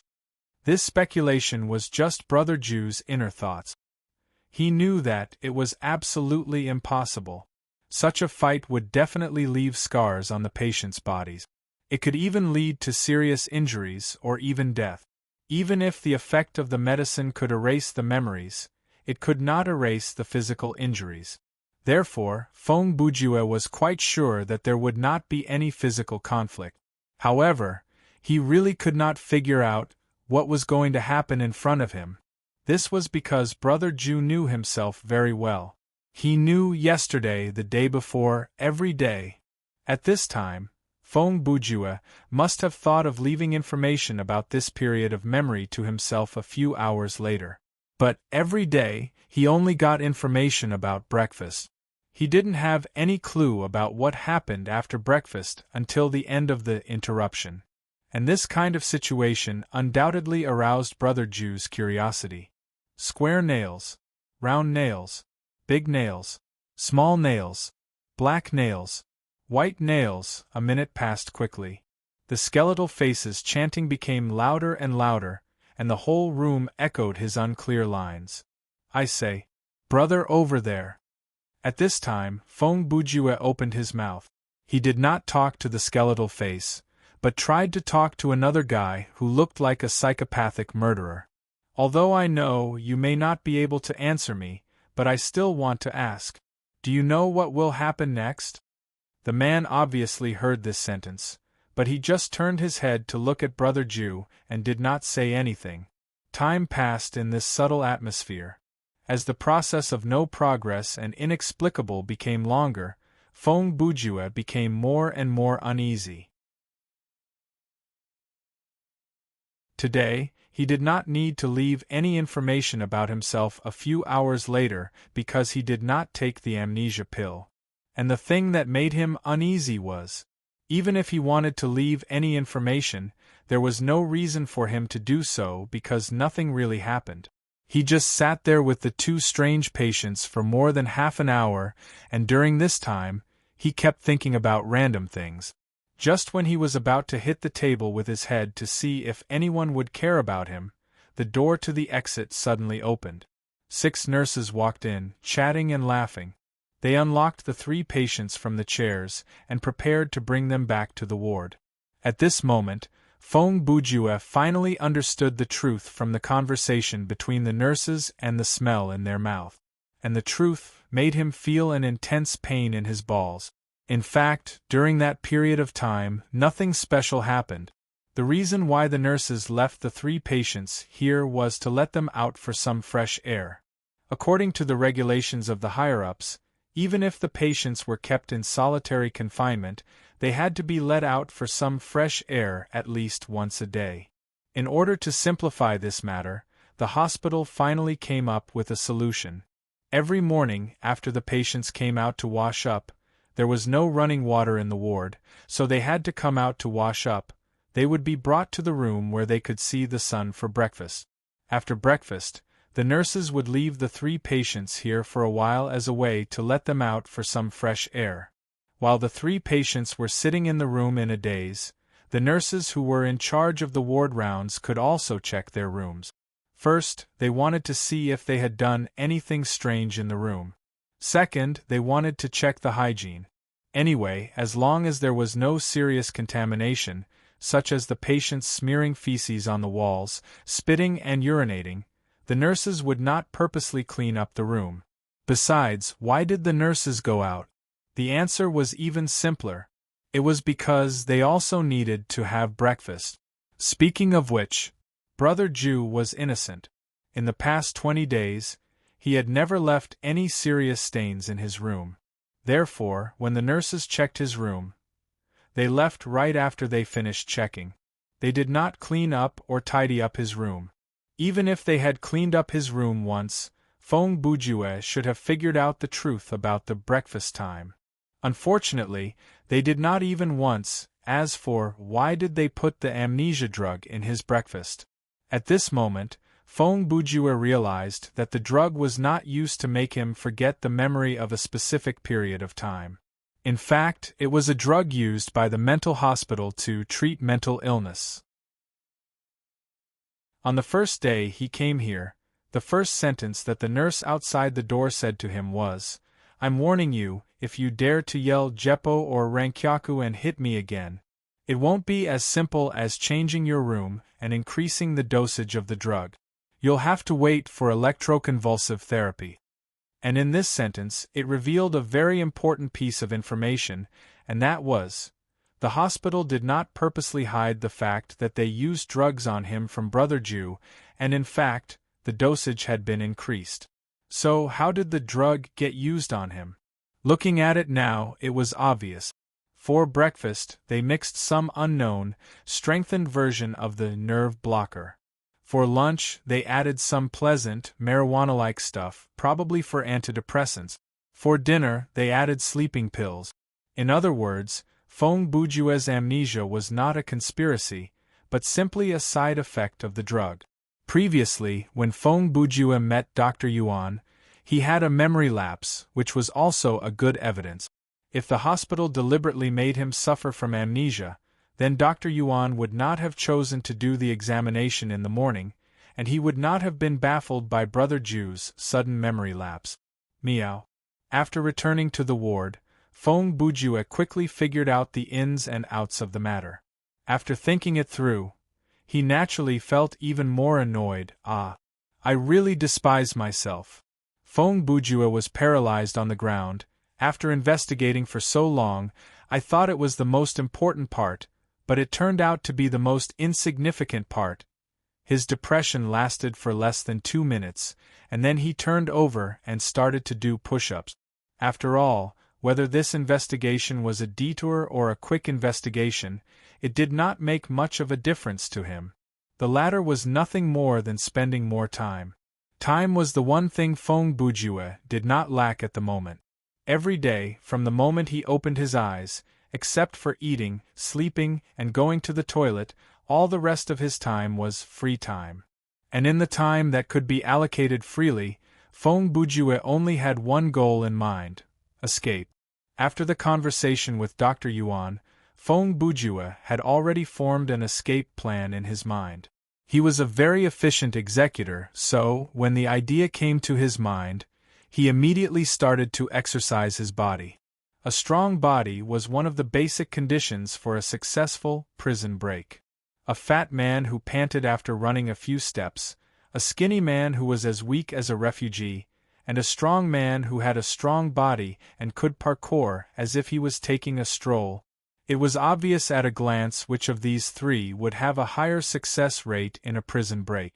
Feng Bujue's plan was to spend 2 to 3 months to complete the transformation of his body.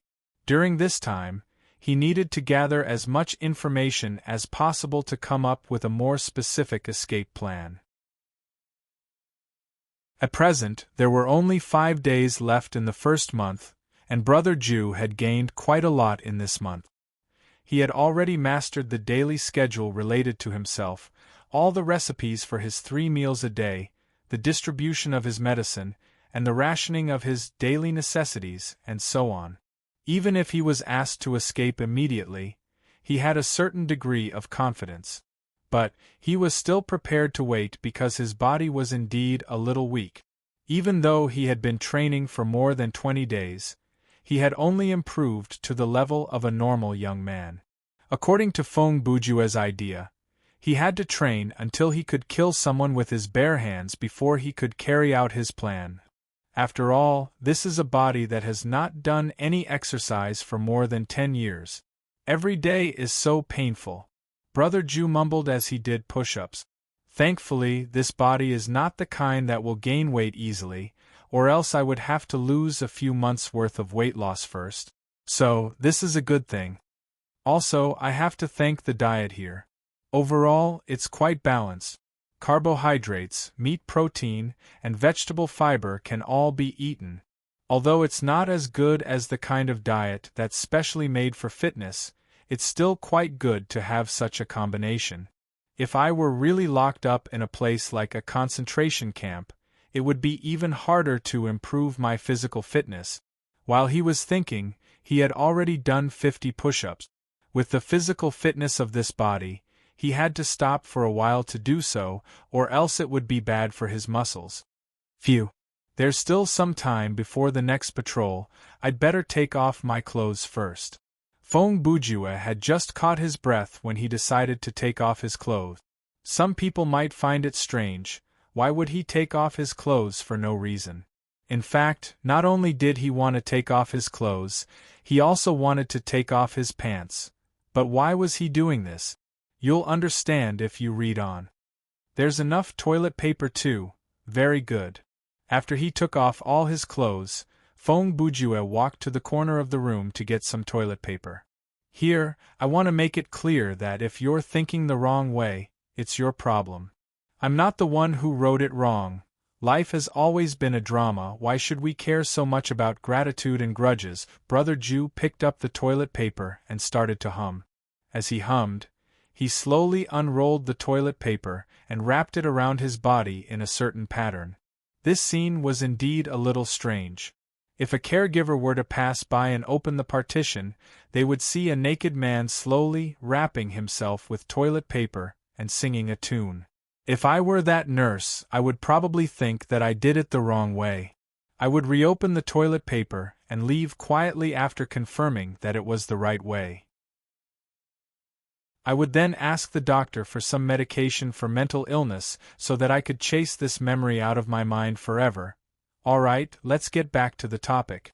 I'm smiling proudly, when Brother Ju reached the climax of the second verse of the song. He had finished wrapping the toilet paper around himself. Since he had to do this every day, and he had to repeat it a few times, he was quite familiar with the technique. After he was done, Feng Bujue put on the toilet paper sportswear and started his long-distance run. To make a long story short, after running for about 40 minutes, Feng Bujue estimated that it was almost time for his patrol. He immediately stopped running and used his fastest speed to remove the tissues that were completely soaked in sweat from his body. He separated them into lumps and tossed them into the sewer. After all, the sewer in this sick room was the kind that one could toss the tissues directly into. Then, he put on his clothes as fast as he could. Not long after that, the hospital worker arrived. The man did not greet Feng Bujue. He pulled open the door and glanced in. He saw that Feng Bujue was perfectly fine. He was wearing a relatively dry patient's garb and was wiping his face with a tissue. "Excuse me," "Can I have a glass of water?" Brother Ju asked when he made eye contact with the nurse. Seeing this, I'm sure that everyone has guessed that this was Feng Bujue's way of covering up the fact that he was exercising. On the second day, he didn't consider the problem of sweating. That was why he had soaked his clothes that day, which slightly aroused the nurse's suspicion.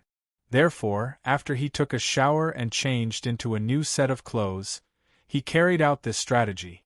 This was also why the nurse reported to Dr. Yuan that 3232 toilet paper has been running out very quickly recently. Chapter 1269. On the 32nd day, Feng Bujue received his second periodic checkup. Just like the previous checkup a month ago, he was brought to Dr. Yuan's office by the nurses and placed on a chair. "Hello, 3232. Long time no see," Dr. Yuan greeted Brother Ju with a lukewarm attitude after the two nurses left. From what Feng Bujue could tell, Dr. Yuan's "long time no see" sounded like he was trying to cover something up. He did not want his patients to know that there were sleeping pills in their dinner and that the doctor would check on them every night, so he instinctively used such words. "Yeah, it's been a month." Feng Bujue did not reveal the truth, but he answered without batting an eyelid. "At least in my memory, it has been a month. What's wrong? Have you been keeping track of the date recently?" Dr. Yuan asked, following the topic. "Yeah, I'm keeping track," Feng Bujue nodded and replied. "Why? Why do you suddenly care about this?" Dr. Yuan asked again. "Because." At this moment, Feng Bujue turned on his best actor mode and put on a rather complicated expression. "I always feel that. My memory has been getting worse and worse recently, so I want to remember something." "Oh," Dr. Yuan responded, but did not continue the topic. Feng Bujue knew that Dr. Yuan did not care about the patient's condition. The periodic checkup was just a routine. However, relatively speaking, the doctor's attention was definitely more focused at the beginning of the conversation. If Dr. Yuan wanted to convey any information, it was best to do it now. Also, Brother Ju only waited for 2 seconds before he immediately continued the conversation. "I've been feeling thirsty recently. My whole body is weak, and my mind is a little absent-minded. Oh, the most annoying thing is constipation." When he accurately described these iconic symptoms, he deliberately used an unhurried manner to create the illusion that he was thinking and talking at the same time. This way, what he said would sound more natural and not like he had made it up in advance. Dr. Yuan was a professional after all. He had been in this line of work for a long time, so when he heard a series of symptoms, he would almost instinctively make the relevant judgment. He was no exception. "I understand." After he said these 4 words, his gaze slightly shifted to the side. A few seconds later, Dr. Yuan raised his hand and wrote a few words on a piece of paper beside him. At this moment, Feng Bujue knew that his plan had succeeded. After that, the conversation returned to the normal pace and ended with a bunch of routine questions and meaningless questions. Basically, Feng Bujue did not need to lie, and he could answer the questions smoothly. After all, he would not reveal anything that was related to the prison break plan. Day 33, lunchtime. It's been shortened. Feng Bujue ate the lunch that was laced with marijuana happily and mumbled, "Very good, everything is progressing smoothly." The shortened thing he was talking about was none other than the memory lapse time. This meant that his performance during the examination was effective. After hearing the series of typical symptoms, Dr. Yuan logically came to the conclusion that the dosage of medicine was too high and the side effects were too severe. Coupled with Brother Ju's very cooperative performance during the question and answer session, the doctor decided to reduce the dosage of medicine for Brother Ju. Therefore, after breakfast on the 33rd day, although Brother Ju still showed signs of memory loss, the period of his memory loss was shortened by a lot. Feng Bujue used the time for lunch as a reference, and based on his precise sense of time, he had been trained to do so. He soon came to the conclusion that the duration of today's episode had been shortened by half. From 3 hours and 40 minutes, it had been shortened to less than 2 hours. Then, as long as I pretend to sleep for a few more days and make sure that they do the same examination every night, everything that happened when I was in a state of unconsciousness would be basically figured out. Brother Ju thought as he ate. In order to minimize the possibility of unexpected situations during the implementation of the plan, these trivial matters can't be ignored. Day 35, 2 hours after dinner. Feng Bujue's caution paid off. That night, Dr. Yuan and the caregiver came to Brother Ju's room on time. But today, Dr. Yuan did not just measure his blood pressure, heartbeat, and respiration. He also drew Brother Ju's blood. He used a syringe to draw blood, so he did not draw a lot of blood. Dr. Yuan's technique was very skillful. Even though Feng Bujue was actually awake, he did not feel much during the process of being pricked by the needle. In less than 10 seconds, he was done. After that, the caregiver who was assisting the doctor also skillfully dealt with Brother Ju's bleeding point. After the two of them left the ward, Feng Bujue opened his eyes and saw the tourniquet and disinfectant cotton pad on the inside of his left elbow. Later that night, Brother Ju was really asleep when he was awakened by a sound. He knew that it was the caregiver who came to get the tourniquet, so he just pretended that he did not know and continued to sleep. On the morning of the 36th day, when Feng Bujue woke up for his morning exercise, he lowered his head and looked at the needle hole on the inside of his elbow that had almost disappeared. He muttered to himself, "I was careless after all." By now, Brother Ju had already deduced a lot of information related to what happened last night. Yesterday was the 35th day. Assuming that they tested the patient's blood on a monthly basis, then, the last time they drew blood was exactly 1 or 2 days before I started to pretend to be asleep, starting from the 7th day. At that time, I was still struggling with the first wave of hangover. Since I was in pain all over and the needle hole was very small and well treated, I ignored it. With that in mind, Feng Bujue had already done more than 10 sit-ups, and his breathing had become more urgent. Phew! Thankfully, I've been observing the situation on a monthly basis, or else I wouldn't have known about this opportunity before I executed my escape plan. The 66th day, late at night. Dr. Zhang and the caregiver Brother Ju met when he first arrived at the hospital, walked into his ward together. Dr. Zhang was transferred here 5 days ago. Feng Bujue's periodic checkup 4 days ago was also taken over by Dr. Zhang. That was why Feng Bujue knew his surname. If Dr. Yuan used to work with the mentality of not wanting to be meritorious, but not making any mistakes, then Dr. Zhang, who was older than Dr. Zhang, was working with the mentality of holding a position without doing any work. Through the conversation with Dr. Zhang a few days ago, Feng Bujue had obtained a lot of information from him.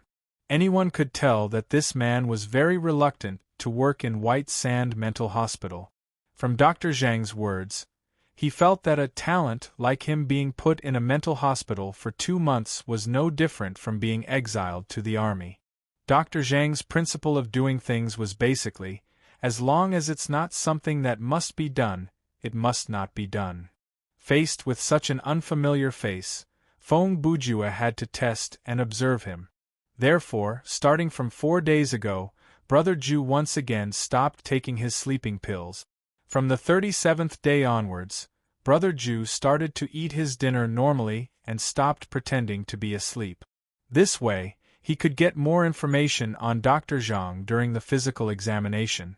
However, for the past few days, Brother Ju didn't hear a single useful word from Dr. Zhang.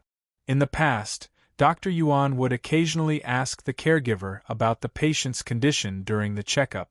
But now, Dr. Zhang didn't care about that at all. For the past 4 days, Brother Ju heard complaints like, Can't you just find a nurse to do this kind of thing? Judging from the caregiver's words, Dr. Zhang seemed to have the intention of letting Dr. Zhang do this kind of thing. However, tonight, Dr. Zhang noticed something by accident. I say. 3,232. Did he become stronger? As soon as he said that, Feng Bujue's heartbeat and breathing instantly increased. Fortunately, the caregiver wasn't using a hearing aid to listen to his chest. Instead, he was measuring his blood pressure. Otherwise, Brother Ju's act of pretending to sleep would be exposed. Oh! That's right. The caregiver immediately replied, I also feel that he's a little different these past few days. Now that you mention it, it's true. It was also mentioned in the previous document that the staff of this mental hospital were rotated in a fixed cycle. For the past 2 months, the doctors and caregivers who were in charge of Brother Ju had been in contact with him every day. It was inevitable that they would overlook the changes in his body. However, the last time Dr. Zhang saw 3232 was about 10 months ago. The last time the caregiver saw his brother Ju was also 2 months ago. In their memories, 3232 was a very frail person. Unlike now, they could feel the muscles on his arms through his clothes. That's strange, Dr. Zhang said. The previous doctor's reports didn't say that 3232 was exercising.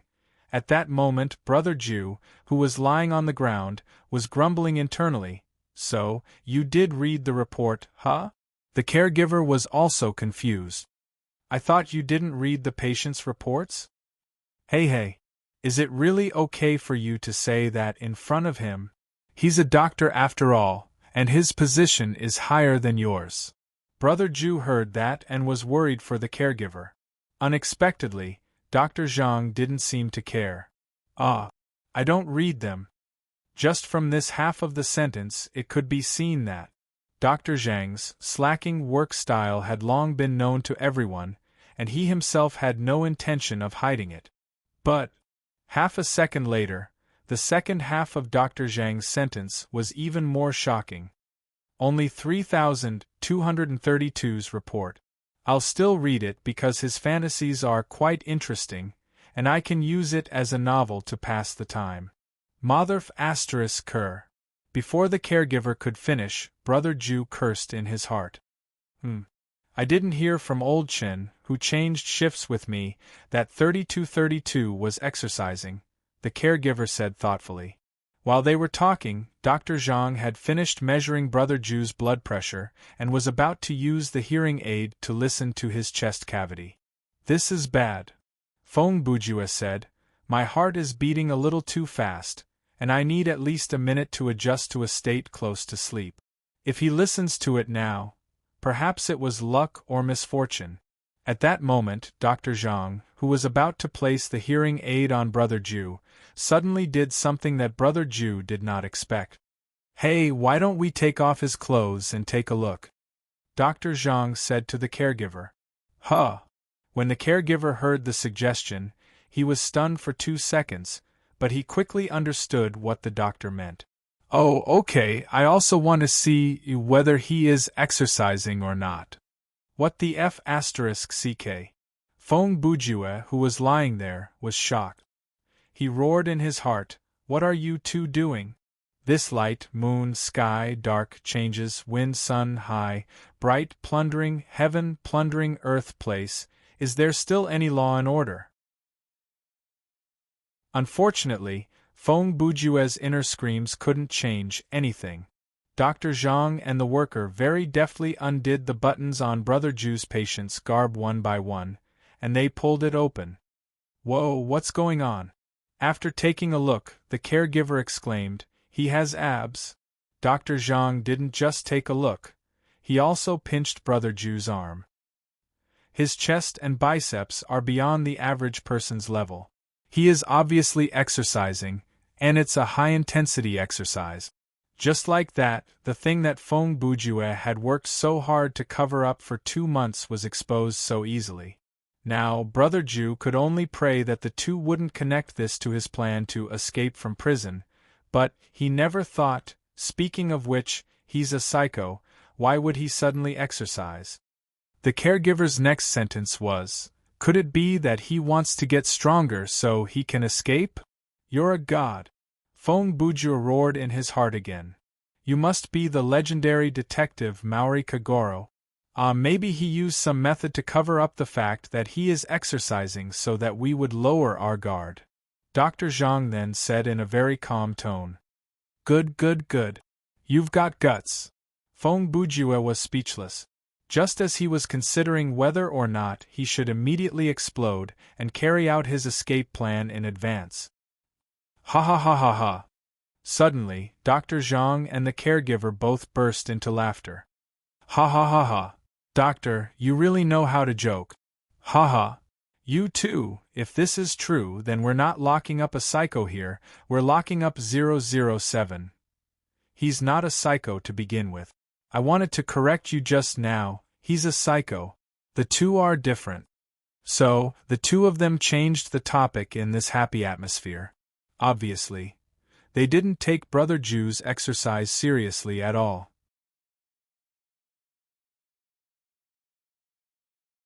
Chapter 1270.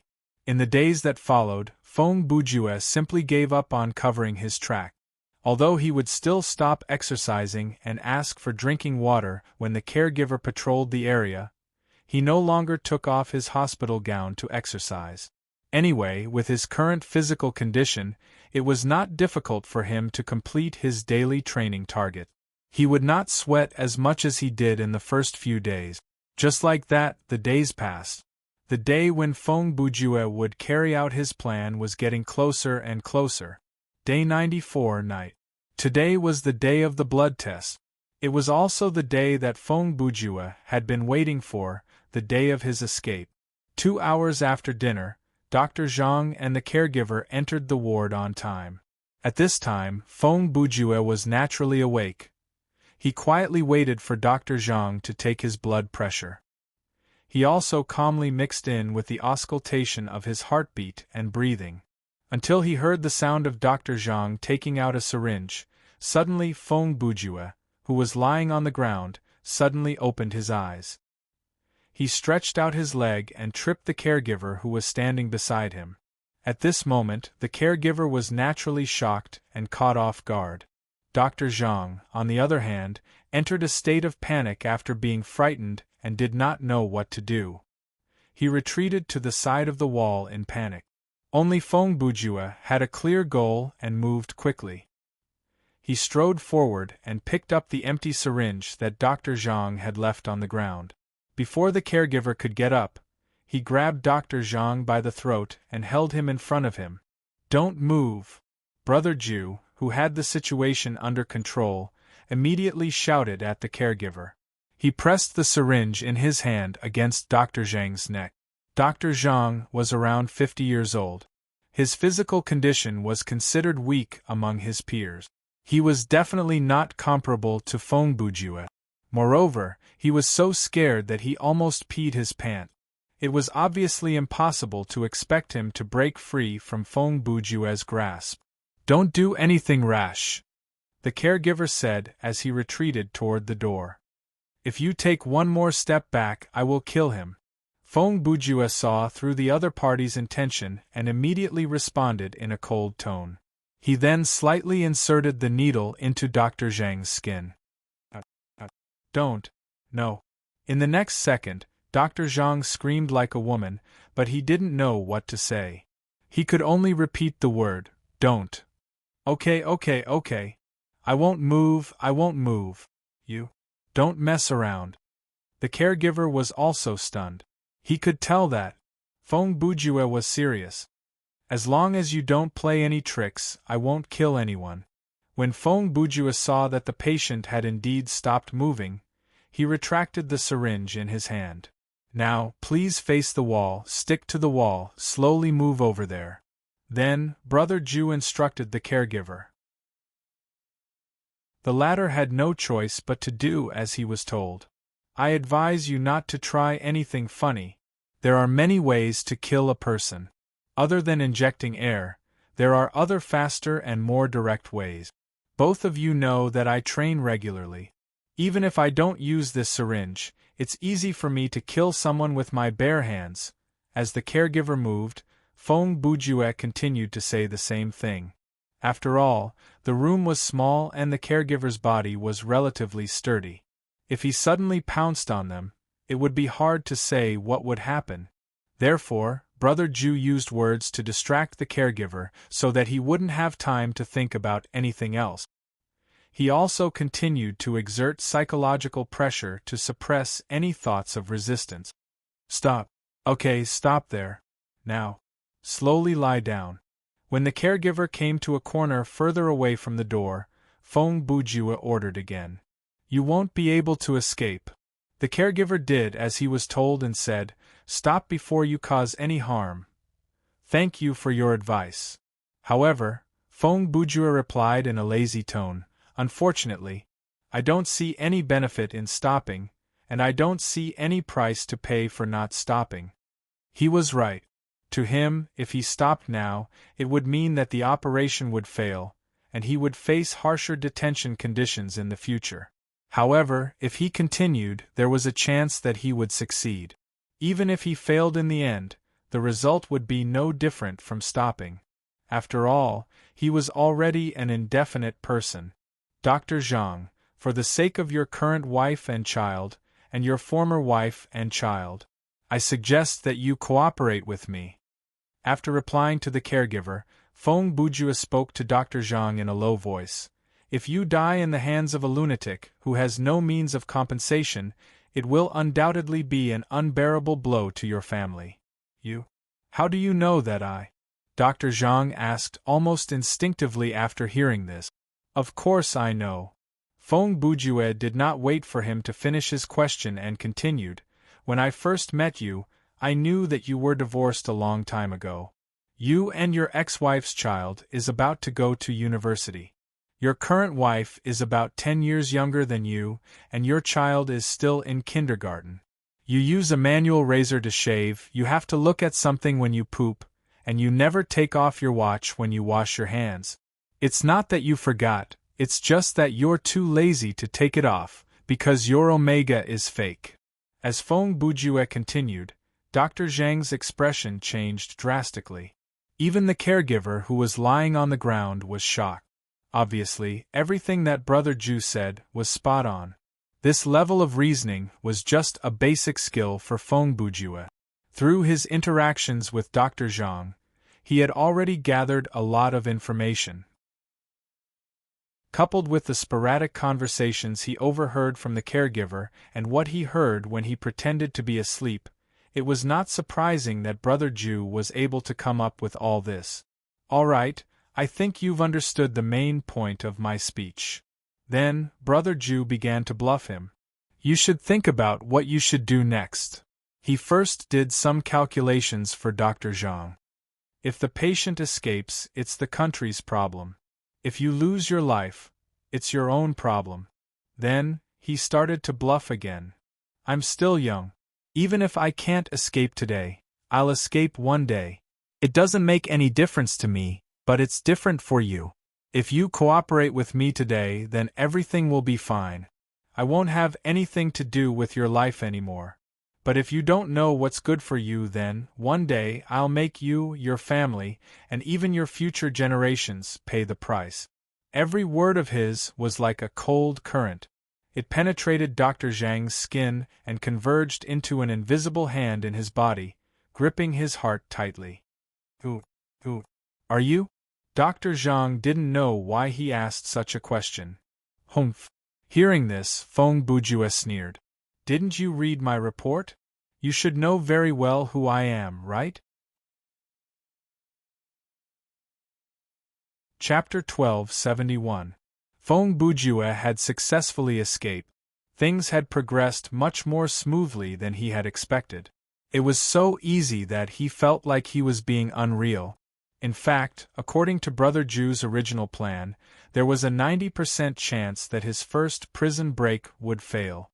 That was because the information he had was still too limited. For the past 3 months, he had only been able to gather all the information that he had access to. As for the information that he couldn't access, he could only glean bits and pieces of information from other people. For example, things like the password to the door, the complete structure of the hospital, the geographical location of the hospital, the escape route, and so on. It was not that he didn't want to investigate this information, but he really couldn't access it. Therefore, Feng Bujue's idea was to escape once, and through this failed escape, obtain a large amount of valuable information. That way, he would be able to come up with a better plan the next time he tried to escape. However, even he didn't expect that his first attempt would be a success, and the process was unbelievably simple. First, Brother Ju asked the caregiver to take off his jacket and pants and toss them over. The caregiver did as he was told. Then, Feng Bujue asked Dr. Zhang to remain in a kneeling position. He then quickly changed into the caregiver's uniform while maintaining a threatening posture. If you think this is a bit unbelievable, let me remind you. Don't forget that Brother Ju has mastered the toilet paper changing technique. Then, he held Dr. Zhang hostage and went to the corridor with surveillance cameras. He locked the caregiver in his own room. After that, Brother Ju led Dr. Zhang through a few corridors. They passed through a door that required a card to pass through. The pass that the caregiver had pinned to his chest had already been taken away by Brother Ju. After that, they arrived at the public area. So far, no one had noticed anything out of the ordinary. This was because one of the two night guards was dozing off in the lounge, while the other was dozing off in the surveillance room. After arriving at the public area, Feng Bujue took a quick look at the floor plan and forced Dr. Zhang to bring him to the changing room. There, he took a set of casual clothes and all of his belongings. In the end, he went to the parking lot with Dr. Zhang and forced him to drive him out of the mental hospital. At this point, there was no turning back for Dr. Zhang. He drove Brother Ju out of the parking lot. When they passed through the gate, the guard only stayed in the guard room and glanced outside. When he saw that Dr. Zhang was sitting in the driver's seat, he opened the brake and let them pass. After all, this place was not a prison, and there were no rules that forbade the people working here from leaving. Thus, when the guard saw that the doctor was driving the car, he naturally did not ask any questions. Therefore, Brother Ju, who was hiding in the front passenger seat, left White Sand Asylum without any danger or hindrance. Everything seemed calm and tranquil.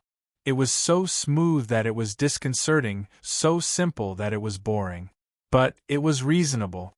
Feng Bujue, who was sitting in the car, recalled the whole incident. He felt like, at the end of a suspenseful and exciting detective novel, he saw an ending that was similar to an ex-convict committed an impulsive crime, robbed, killed, and escaped. And this was reality. Maybe sometimes, reality was more bizarre than fiction, but in 99% of cases, reality was indeed a cold and boring machine. In reality, there were not many cases of locked-room murders. Most of the cases were committed on impulse due to clumsy method. In reality, there were not many people who were still loyal to their boring job. There were only a bunch of pitiful people who just wanted to get paid to get by.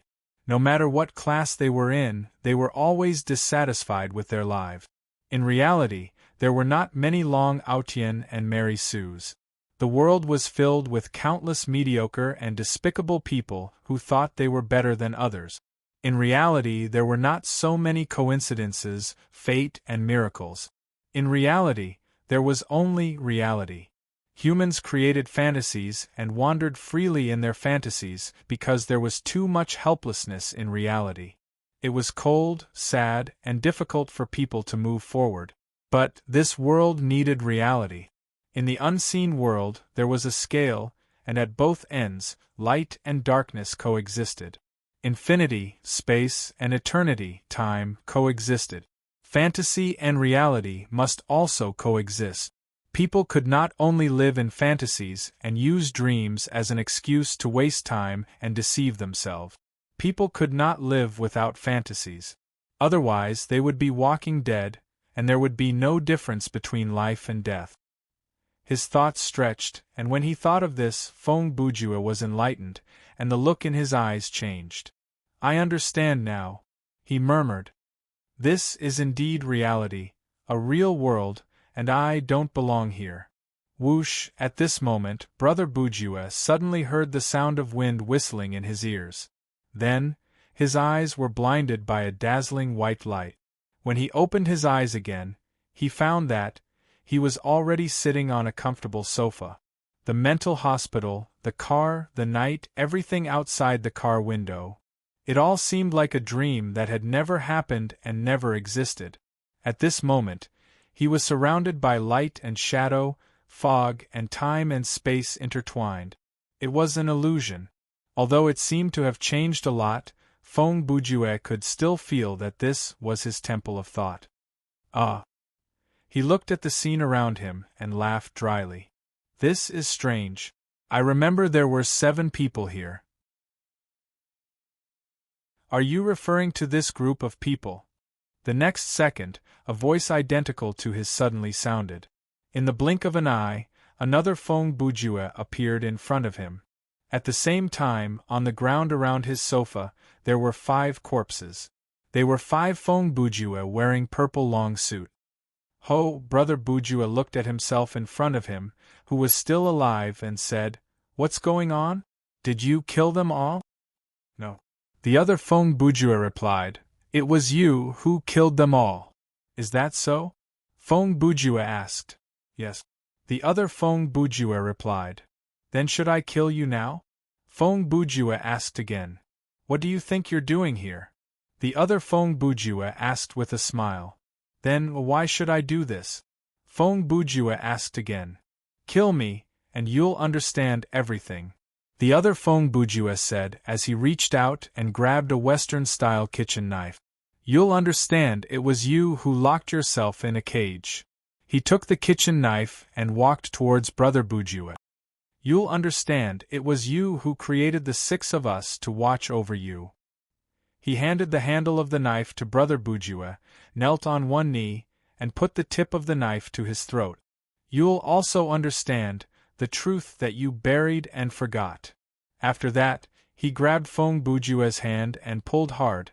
At the same time, Feng Bujue's hand felt the warmth of blood. After a moment of silence, Brother Bujue looked at the 6 corpses on the ground, and then looked at the blood on his hand. Then, he suddenly showed an evil, but very charming, smile.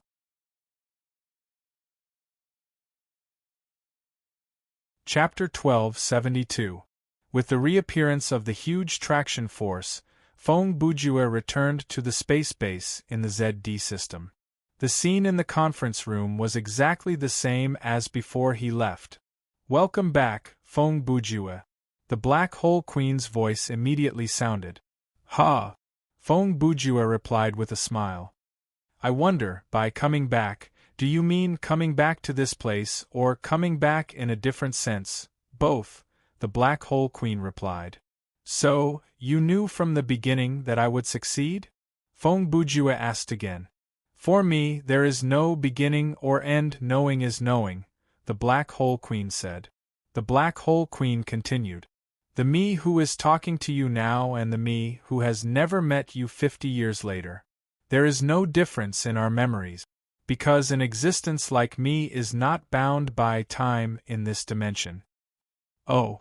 Brother Ju soon understood what the man meant and went along with it. In any case, be it the past, present, or future that I understand, as long as it is something that I have done in this universe, you know about it. Naturally, that includes the thing about I will find the 7th me here, or rather the original, only me. Brother Ju nodded his head. Yes, the Black Hole Queen replied. Sigh. Feng Bujue spread his hands and shook his head. It's really unpleasant to deal with you superdimensional gods. Because we always give you the illusion that we know but deliberately don't tell you in advance? The Black Hole Queen continued. Feng Bujue did not answer the question with a yes or no. Instead, he replied, the answer in my heart and the answer that I will say, the question that I am saying now, you know it all, don't you? Since you have understood the truth, then we don't have to discuss this topic anymore, the Black Hole Queen said. The Black Hole Queen said, next, at least in front of others, let's try our best to talk using the understanding of time and things of this dimension. 20 minutes later, all the heroes of the U-Super Alliance, as well as Feng Bujue and the headquarters, a total of 12 people embarked on the journey to Planet Explosion. Even though Brother Ju had been in the real world for more than 90 days, he had only been gone for less than 9 seconds. Therefore, the mission to hunt down the mad professor was still ongoing. I said, Park Ranger. When the spaceship entered a stable sailing state, Feng Bujue said to headquarters, who was sitting next to him, "Can you show me the Tiangang Earthly Fiend casket again?" Headquarters didn't think too much and agreed. Oh sure. He didn't think too much about it. After all, this box was solved by his brother Ju. If it wasn't for his help, he would still be blindly practicing the outer layer of the box. A few seconds later, headquarters took out the box from the storage space in his throat and handed it to Brother Ju. Feng Bujue took the box, opened it, and began to read the words on the box. Even though Brother Ju had already seen the contents of the box when he unlocked it, when he looked at it again, he saw a different meaning. As Feng Bujue read, he mumbled to himself, "This shaman is undeniably a very powerful time traveler. From the things that he left behind at Hidden Bell Village, at the time, his cultivation level was not that high, but when he gave the box to the ancestor at the headquarters, he was already a godlike presence." Feng Bujue thought to himself, "Previously, I hadn't reached the level where I could fully understand the information in the Tiangang Earthly Fiend casket. But now that I look at it, the words in the box seem limited, but in fact it contains a huge amount of information. In addition to the 9 martial arts, there are many comments and supplements to the martial arts that he had practiced before. It is indeed a priceless treasure." As he thought about it, he suddenly saw a piece of information that caught his attention. "What's going on?" Feng Bujue looked at the message and muttered, "The magic of heaven and earth inversion and the magic of 3 flowers at one's prominence can reverse time and space?" Headquarters, who was sitting next to him, opened his eyes wide and listened attentively. When he heard the names of the 2 martial arts, he immediately interrupted excitedly, "What's wrong? What heaven and earth inversion? The 3 flowers at one's prominence? Did you learn any superior martial arts from it?" "No. I just saw some interesting information," Feng Bujue answered. "What information? Tell me about it." Headquarters must have seen the contents of the box, but the parts that he could understand were very limited. When he heard that Brother Ju could understand it, he naturally wanted to take the opportunity to ask more questions. Feng Bujue also knew that with Headquarters' level, he might not be able to understand the mystery in his lifetime. So, he thought for a moment and said, "I'll tell you the truth." In the next 5 minutes, Feng Bujue told the headquarters everything about the casket and his understanding of the great sage of the unorthodox school.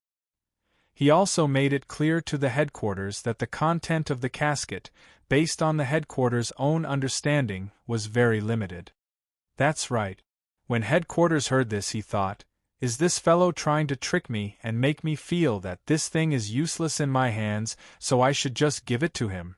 Or use something worthless to make a deal with me?" His speculation was indeed quite reliable, but this time, Brother Ju really didn't intend to trick him. "After hearing what I've said, you probably think that I'm trying to trick you out of this box, right?" After Brother Ju finished his sentence, he quickly followed up with another sentence and exposed what was on the other party's mind. That's right." Headquarters didn't deny it. It wasn't that he wasn't shrewd, but he was very confident in Brother Ju's IQ and EQ. There was no point in denying it consciously. "Ha!" Feng Bujue laughed. "Then I have a suggestion. Listen to it." "Okay." Headquarters replied. "I don't want the casket. You can keep it and continue to pass it down for generations. Feng Bujua said, As for me, I will do one thing: translate the information in the casket. Headquarters was puzzled. Translate? Yes, translate. Feng Bujua said, Since you can't interpret it yourself, why don't you let me interpret it for you? I will translate all the information recorded in the casket into a complete version that you can understand and read, and then give it to you. He paused for a moment. Of course, during the translation process, I will inevitably memorize the content and learn these unique skills. This is my reward for translating for you. That means. Headquarters wasn't stupid, and he quickly figured out what was going on. I have to make a choice between not being able to learn anything and sharing the secret techniques with you, right? You also have other choices. Feng Bujua replied.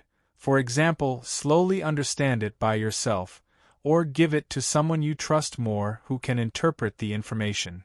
Ha ha ha. Headquarters laughed. I think you already know my choice, right? Yes. Feng Bujua said and handed the casket back to Headquarters. Then it's a deal. Headquarters was actually very happy to have reached this agreement. He said with a smile, When we go back, we can happily practice martial arts together. Ha ha. On the other hand, let's look at the crazy doctor again. When the meeting of the U Super Alliance had just ended, the doctor had successfully infiltrated a secret laboratory on planet Blast. This place was originally built by the doctor when he was young, and with his current ability, it was a piece of cake for him to infiltrate. In just a few minutes, the deranged professor had broken through all the security systems and successfully arrived at the room where Ares deranged or himself was working. Screech. The sound of the electronic door opening was very obvious, but it didn't disturb Ares' madness, who was fully focused on the experiment data. The crazy doctor approached his past self step by step, and when he was behind him, he patted his past self on the shoulder. Who is it? Ares responded in a very irritated tone, and then he turned around and said, Didn't I tell you not to come in disturb? As soon as he turned around, the deranged professor used a hypnotic gas from his wrist to knock him out. The crazy doctor looked at Ares' madness, who instantly fainted on the ground, and he couldn't help but have a very strange expression.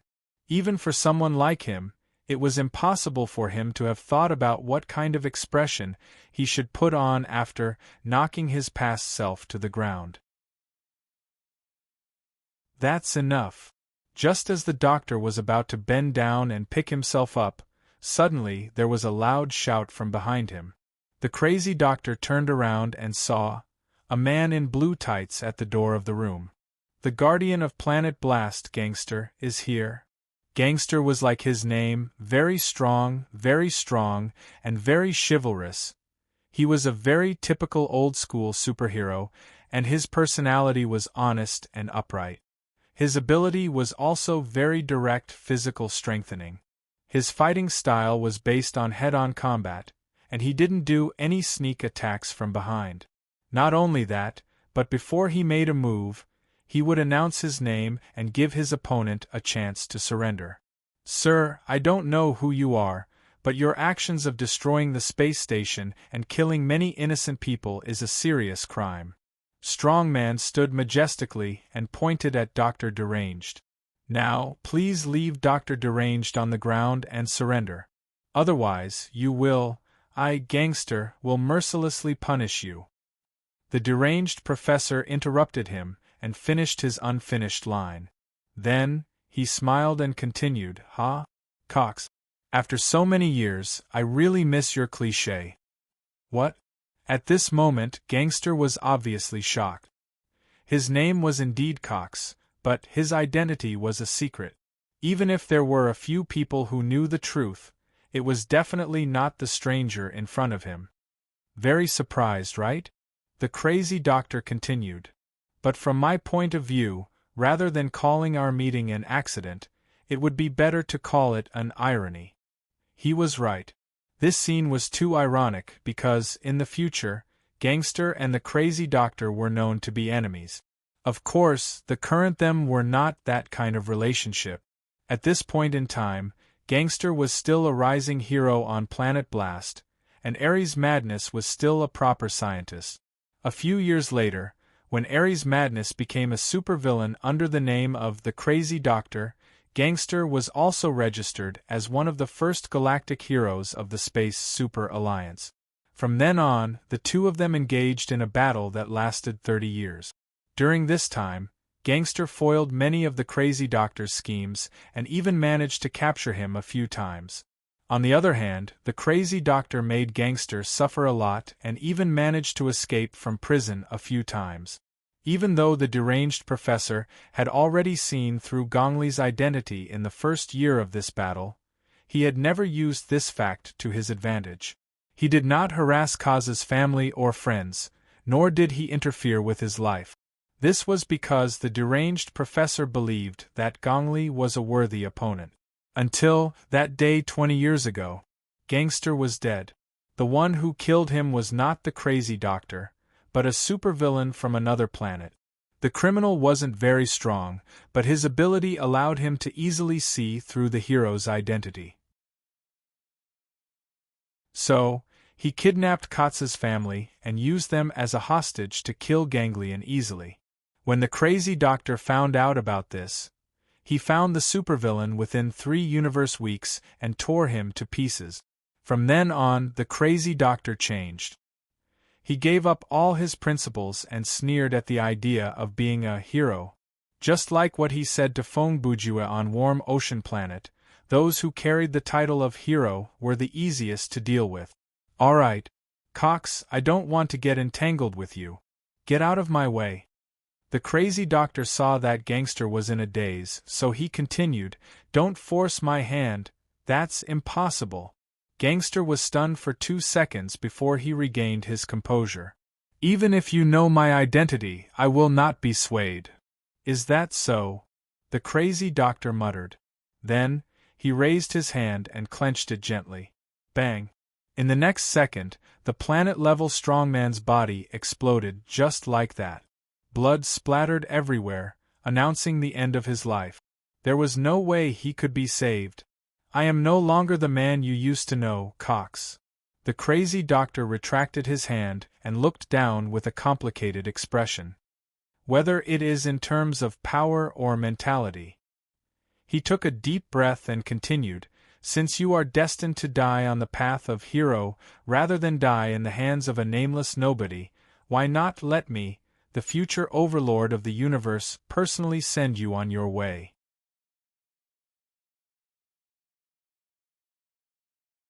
Chapter 1273. After a rather tedious warp journey, the tin powder spaceship that the heroes were on successfully arrived at the planet of the Blast Star. Because they were heroes, they couldn't just barge into other planets without any notice like the deranged doctor. They had to first contact the Planetary Defense Department of the planet of the Blast Star and obtain authorization to land. If it was 50 years later, landing on a planet wouldn't be a problem at all. As long as they reported the name of the Cosmic Super Alliance and verified their identity, the heroes could land on any planet that had established diplomatic relations with the Cosmic Super Alliance. But now, as mentioned before, they were still a secret organization, and no one knew what they did. Fortunately, most of the heroes on the tin powder spaceship were quite famous, especially the Tin Foil Man. He was simply a superstar in the superhero world. With his popularity, as long as he stated his identity and purpose, most planets would let him through. "Calling planet of the Blast Star, I repeat. Calling planet of the Blast Star. This is the tin powder spaceship, requesting to land on your planet. Please answer if you hear me." When the spaceship arrived in orbit outside the planet of the Blast Star, the captain of the shit planet, who was sitting in the co-pilot seat, picked up the communication device and began to call. However, he shouted there for a full 5 minutes, but there was no response from the Blast Star at all. Strange. Why is no one responding to the call for landing? The captain of the shit planet read aloud. Is there something wrong with the communication system on our spaceship? Impossible. Before the captain could finish his sentence, Toadman, who was sitting a few meters behind him, immediately answered in a low voice. Hee. Hearing this, the tin-foil man in the pilot's seat chuckled. Captain, our communication system was made by Toadman, so the failure rate is basically 0. Instead of guessing that there's something wrong with our system, it's better to say that it's the blast stars. When he said this, he was stunned, because an ominous premonition rose faintly in his heart. Beep, beep. At this moment, the alarm in the spaceship suddenly rang. Warning, high-energy reaction detected. Estimated to be a star sector-level laser strike weapon. Energy source coordinates X5, Y45, Z568425. Our spaceship has been locked on by 4 targeting systems at the same time. Evasion success rate 3. 51%. Complete defense rate 0.08%. It is recommended that all energy be transferred to the spaceship's protective shield, or abandon the ship within 15 seconds, the alarm system's voice echoed in the cabin. The content of the voice message seemed to be announcing, in about 10 seconds this tin powder spaceship would truly turn into powder. At this time, the 12 people on the ship were all sitting in the same cabin. Naturally, they all heard the broadcast. However, the reaction of the 10 Yu-Chao Alliance heroes was surprisingly calm. Sigh. The tin-foil man just put on a helpless expression, turned around and said, Guys, it seems that we have to go to outer space. I'm sure everyone can see that. This ship of people isn't afraid of any star sector-level laser weapons at all. Every one of them had the combat power to withstand such attacks, and they also had the ability to survive in outer space, so it didn't matter. Poker Man, Park Rangers. In the next second, he unfastened his seatbelt and quickly left his seat. He walked towards Brother Jew and Headquarters, who were sitting in the corner. Don't worry, I'll protect you. By the way, Poker Man is an Earthling like me. At this time, Professor Yongheng reminded them in a loud voice, in addition to blocking the impact, there's also the problem of pressure and oxygen. Please help take care of them. Okay, I'll take care of the pressure, the tin-foil man immediately said. There's really no other way. Leave the oxygen problem to me. Then, Poison Man also said in a lazy tone. While they were talking, the high-energy defense weapon on the exploding planet had already launched an attack. In an instant, a huge beam of light whizzed over with the force of a whale. As mentioned earlier, the military technology on the exploding planet was very advanced. The beam cannon in front of them was designed and built to be able to destroy a North-class starship in one shot. Using such a weapon to hit a spaceship of the level of the tin powder was simply like using a cannon to hit a mosquito. As long as it hit, the target would definitely be reduced to ashes. The moment the impact arrived, the heroes also did their best to prepare to meet the attack. The tin-foil man and Toad Man had already adjusted the defensive power of their armor to the maximum. Professor Yongheng had already put on a magic shield that covered his whole body. Mr. Suck hugged his body into a ball. Thousand-Eyed Man closed all the eyes on his body. As for the tin-foil man and Poison Man, they both came to Brother Jew and Headquarters. The former activated his ability, Absolute Constipation Field, and covered all 4 of them in it, while the latter used his ability to control poison to create oxygen. Finally, the 2 weirdos were the King of Bugs and Lucky Man. Both of them sat in their original positions and did not move at all. It was as if they were saying, "Attack whatever you want, I'll just lie here and see if I can die." Everyone, there's no need to go through so much trouble. However, no one expected that at this moment, the usually silent Black Hole Queen would speak in a very calm tone. An attack like this, in fact, the moment she said the word, "no need," the spaceship had already been hit by the beam of light. However, the people on the spaceship did not feel the slightest impact or vibration. If someone was outside the spaceship at this moment, they would see. At the moment when the beam of light hit, another layer of translucent black protective shield appeared outside the tin powder's protective shield. And that was naturally the work of the Black Hole Queen. Just let me block it. When the Black Hole Queen uttered the second half of her sentence, the attack of the laser cannon had entered a period of decline, and a few seconds later, it gradually stopped. Energy reaction has disappeared. Detecting damage rate is spaceship damage rate. 0%. Protective shield remaining energy. 91%. The voice prompt in the cabin announced the result of the attack, and it also made the heroes show different expressions. I say, Your Majesty. After a moment of silence, the first to speak was Lucky Man. Do you have to do this every time? He said in a half-joking tone, Next time, when you're going to save the world at the last minute, try to tell us in advance. I didn't even want to say hello, the Black Hole Queen replied. The Black Hole Queen replied. But I'm afraid that will make you feel deeply confused about what happened, and then waste time discussing it. Ha ha. Lucky Man laughed dryly, not knowing how to respond. Okay. At this time, Fong Bujua immediately stood up and diverted the topic away from the Black Hole Queen. Anyway, the spaceship is not destroyed and there are no casualties. This is a good thing. Let's hurry up and go to the planet. Still going to the planet? The thousand-eyed hero heard this and said, Since they've already activated a defensive weapon of this scale, it means that there must be a big misunderstanding. If we force our way to the star, it might be taken as a declaration of war. Heh!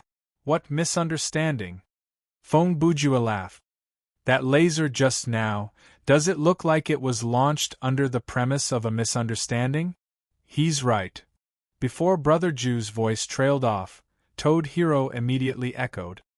This is definitely not a misunderstanding. His tone sounded very serious. I'm afraid we are too late. We have to land quickly. Everyone, I have switched to manual pilot mode. We are expected to land in 3 minutes. A second later, Tin Foil Man also added. In fact, long before these few people spoke, Tin Foil Man had already started preparing to land on the planet. Obviously, as the two IQ leaders of the U Super Alliance, Toad Hero and Tin Foil Man's ability to analyze the situation was not worse than Brother Ju's. Just the no response to the communication, and a surprise attack that was far beyond the standard without any warning, were enough for them to infer the situation on the planet exploding. First of all, as a highly civilized planet that had joined the Milky Way Federation, it was impossible for no response to the galactic communication. Similarly, it was impossible to launch an attack on the surrounding spaceships without issuing any warning messages. Also, the most obvious point was, why did the other party use a powerful galactic laser weapon to attack a medium-sized spaceship? This meant that the other party did not really want to destroy the spaceship, but the heroes on the spaceship, who were more difficult to destroy than the spaceship itself. In summary, the one who issued the attack command was definitely not the Planet Exploding's government, but, at the same time, Planet Exploding, Outer Space Observation and Defense Bureau. Sure enough, it didn't work. The insane professor looked at the moving light spot on the screen and said thoughtfully, No matter how advanced their spaceship is, there is no way it could withstand this attack. So, did one of the heroes use their ability to block this attack? At this moment, the insane professor was the only one left in the entire base of the Defense Bureau. The ground defense forces that were originally stationed here were all wiped out within 10 minutes after the insane professor made contact with them. A few heroes who rushed to the scene were also easily KO'd by him. As for the staff in the base, except for a few who were killed by the shockwaves of the battle, most of them had escaped through the underground tunnel after the evacuation alarm sounded. Of course, the insane professor did not need those people. He could control the entire base by himself. Based on this situation, even if we launch a weapon of mass destruction at their landing site, it will be meaningless. A few seconds later, the insane professor pulled out his mechanical arm that was plugged into the equipment. This was how he connected to the base's computer, and said, "And those guys seem to have landed at," as he spoke, he turned his head and looked out through the floor-to-ceiling window on the side of the command tower. At this moment, a spaceship swooped down from the sky and drifted along the edge of the command center's tower. Then, there was a loud clang-clang as the powerful airflow shattered the glass in front of the insane professor. At the same time, several figures leaped out of the cargo door at the back of the spaceship and jumped into the command center hall where the insane professor was. I say, Poison Man was the first to land. As soon as he stood up, he looked up and said coldly, "It's okay to kill him, right? It's okay." Toad Man followed closely behind. "But you have to be careful. He came from the future and probably knows our situation like the back of his hand." Whoosh! Before Toad Man could finish his words, Poison Man's figure flashed and appeared in front of the deranged doctor. "You don't seem to be very polite to your fellow countrymen." After Poison Man appeared, he glared at the insane professor and said with a ferocious expression. He said this because when he was on the spaceship, he saw the wreckage of vehicles and the bodies of soldiers on the tarmac around the base. However, what he didn't know was that not all of the people who died here had died. Long before they arrived on Planet Exploding, the insane professor had already used the base's network to hack the entire military system of the planet. He had also used Planet Exploding's own military equipment to destroy more than 100 government buildings located all over the planet. At this time, Planet Exploding had truly fallen into a state of anarchy. "You seem to be very angry." The insane professor faced Poison Man, a universe-level hero. Although these levels were not set at this time, if one were to count, all 10 members of the Yu-Chao Alliance were universe-level heroes. "But why are you so angry? Is it because of the deaths of a group of strangers? Or is it because of some misconception that you call righteousness?" Pooh! The insane professor did not respond with words but with an attack. In the blink of an eye, Poison Man's right forearm turned into a sharp blade and pierced the insane professor's chest. "Humph! As expected. And it's so simple that it makes me feel sad." However, the insane professor did not show any signs of pain. Even his tone did not change at all. "Your ability can easily wipe out all the creatures on the surface of the planet, but you chose to use this method of attack that primitive people in the cold weapon era would use. Then you can try to see if you can survive this method." When Poison Man said this, white smoke suddenly rose from the insane professor's wound. "Ha!" Seeing this, the insane professor laughed. "I see. First, you turned your arm into a sharp blade and stabbed it into my torso. Then, you secreted a highly corrosive venom from your forearm to destroy me. Yeah, considering that you've probably modified your body to a state where you won't have any physiological poisoning reactions," Poison Man said. "It's a good choice to dissolve you physically." "Yes, it is indeed a good idea." The insane professor nodded. "But you'd better look carefully. Who is dissolving who now?"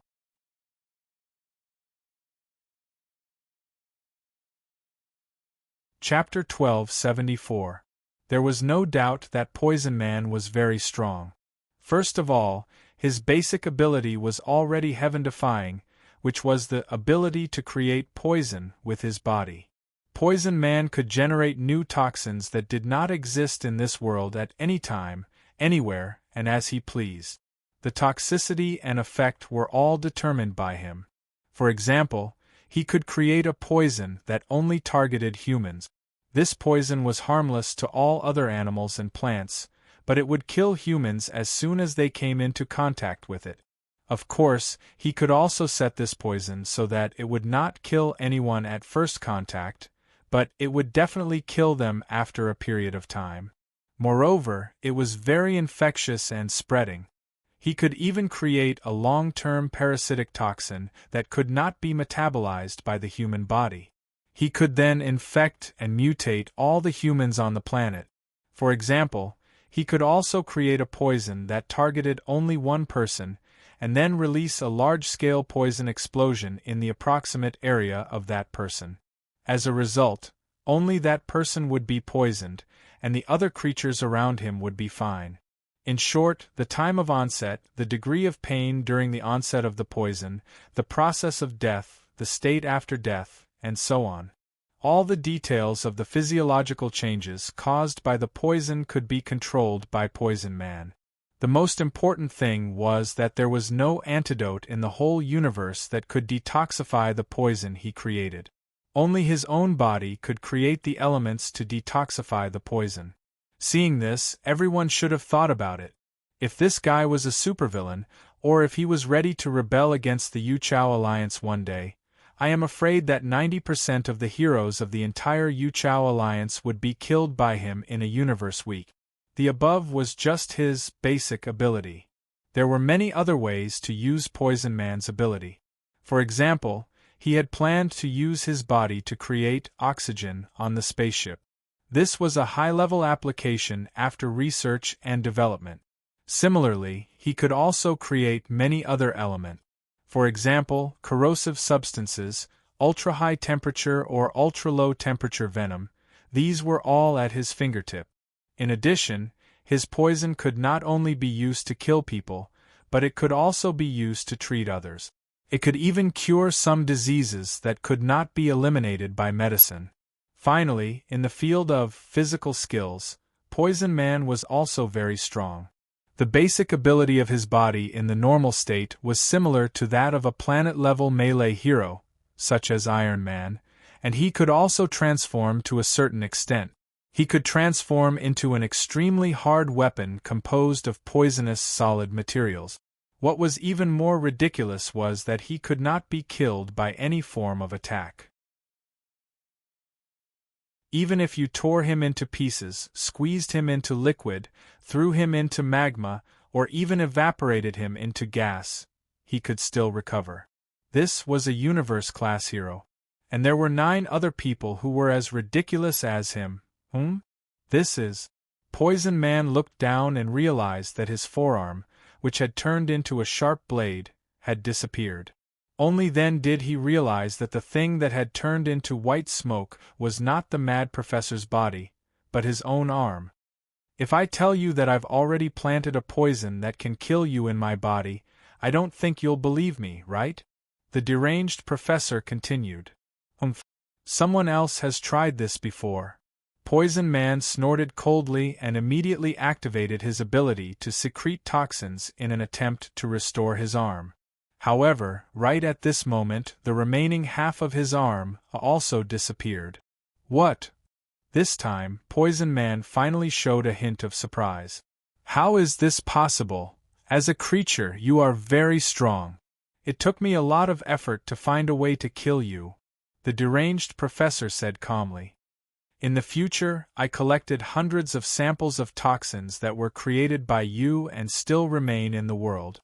After a lot of experiments, I finally successfully identified and traced back to your DNA sequence. Halfway through his words, half of Poison Man's torso had disappeared.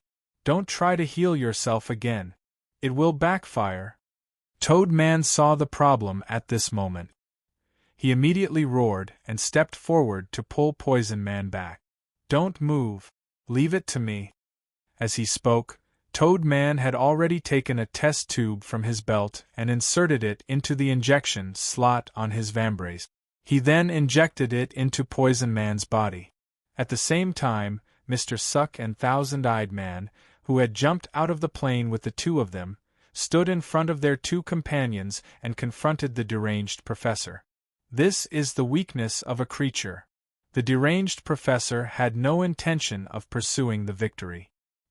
He stood leisurely in the same place and said, unless it is in existence at the level of a god, otherwise, in the end, they will be defeated by the pseudo-truth called science. This is the limit of the dimension, and also the limit that a creature can do nothing about. Bastard! Hurry up and hand over the antidote. Mr. Suck and Poison Man had a good personal relationship, and his temper was not very good.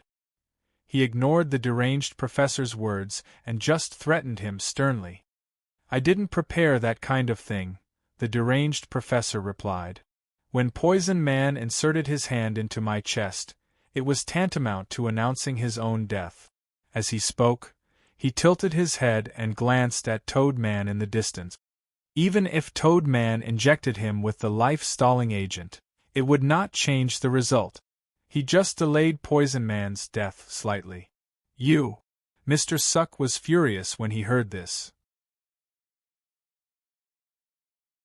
He was about to pounce on Toad Man. "Don't be impulsive," Toad Man shouted to stop him. "Since he can even prepare a plan to deal with Poison Man, he must have prepared a plan to deal with the rest of us. If we are careless, we will learn from Poison Man's mistakes." He was right. Before the deranged professor crossed over, he had naturally thought of a way to deal with the Supreme Council of the Super Alliance of this era. Otherwise, he would not have come at all. "TSK. Then what do you think we should do?" Mr. Suck said. "What is your biggest weakness?" Toad Man did not answer the question. Instead, he asked a question in return. Mr. Suck's expression changed when he was reminded by Toad Man, "What is your biggest weakness?" "He will attack that weakness. He will use the most efficient way to kill you," Toad Man said as he carried Poison Man and retreated to the window behind him. "I have to send Poison Man back to the spaceship. You guys hold him back. Remember what I said. Don't be careless, and don't have the slightest bit of hope. The opponent in front of us is much more terrifying than we thought."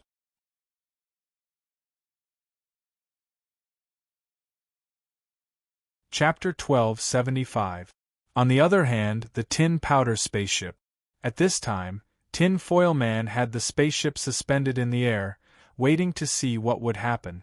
In the opinion of the other heroes of the Cosmos Super Alliance, excluding Black Hole Queen, Brother Jew, and Headquarters, the 4 people who jumped down could easily destroy half of the universe.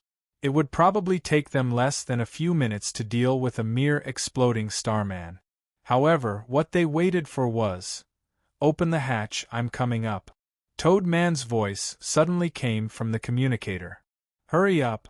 Poison Man is dying." "What?" The captain of Shit Planet in the co-pilot seat couldn't believe his ears. "Are you sure it's Poison Man? Cut the crap. Open the hatch." Toad Man's tone and choice of words made the people on the spaceship immediately realize 2 things. First, this was not a joke. Second, the situation was much more serious than they had imagined. About a minute later, Toad Man reappeared in the cabin. "How is Poison Man?" Seeing him come in, Lucky Man immediately came forward and asked with concern.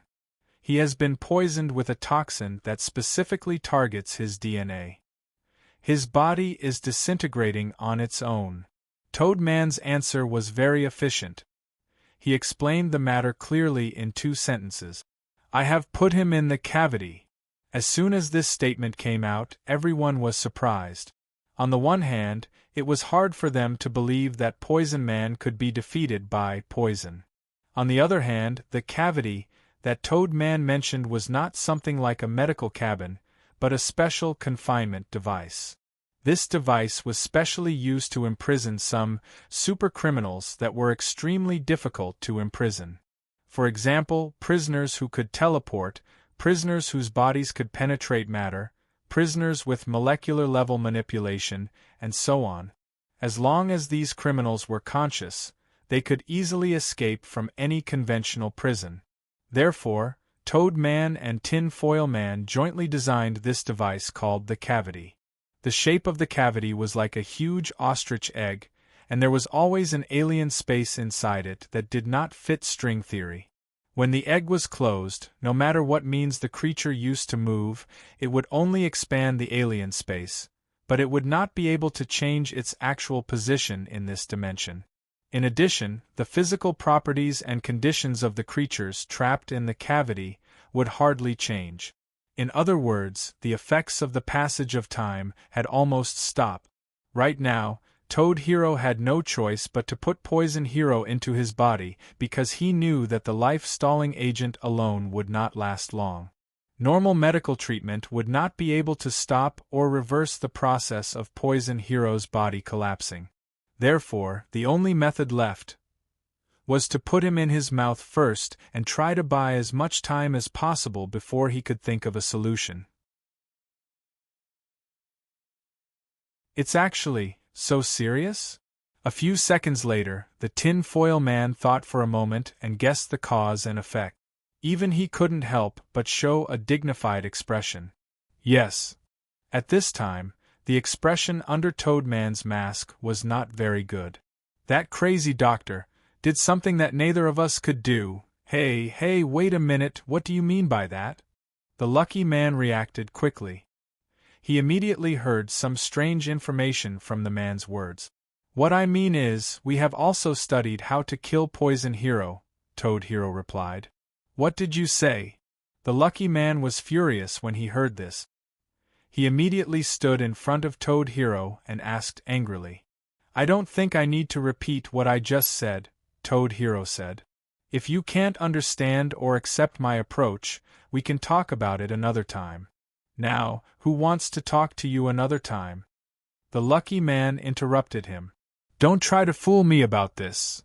Isn't this normal? At this moment, Fong Bujue, who was sitting next to them and watching coldly, spoke up. What's there to be excited about? Hey buddy, we don't know you very well. The lucky man turned to look at Brother Ju. So, you'd better not get involved in this matter. It doesn't matter if we know each other or not. I'm just telling you the truth. Fong Bujue continued. For example, if one day, Poison Hero decides to become a supervillain, what do you think will happen next? Watch your words, Pokerman. You're talking about a hero who deserves respect and has made countless sacrifices for justice, the lucky man replied solemnly. Well, then let me change the example. If one day, Poison Hero is brainwashed or controlled by a supervillain and wants to fight against the side of justice, what do you think will happen? Brother Ju immediately asked. After he was asked this question, the lucky man suddenly fell silent. Heh! Fong Bujue saw this and laughed. You see. You're thinking. It's okay to think now, but if my hypothesis comes true, then every second you think, someone will die. He paused. This is the difference between Toad Man and Tin-Foil Man. What they do may seem inhumane, even dirty and cold in the eyes of idealists, but it's right. People like them bear the dirty and suffer the blame when things don't happen.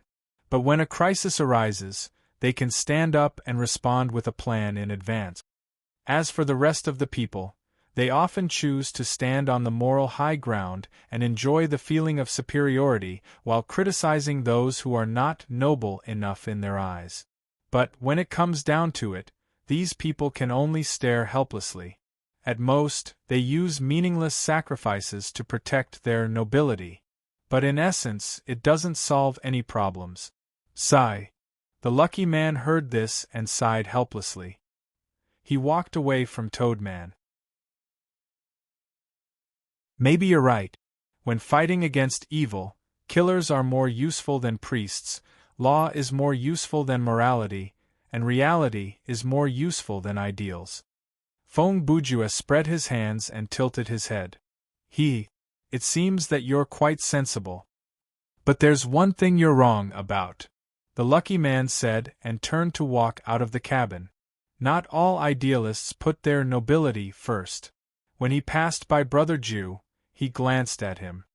What I want to protect is something more practical. At the same time, in the command center tower, Thousand-Eyed Man. Following Mr. Suck's miserable cry, the Thousand-Eyed Man collapsed. At this time, Thousand-Eyed Man looked like a sponge that had been crushed by a heavy object countless times. He was limp on the ground and could not get up again, and 90% of the thousands of eyes on his body that were enough to cause trypophobia were closed. Don't worry. A few seconds later, the crazy doctor's cold voice sounded again. He may not die before you.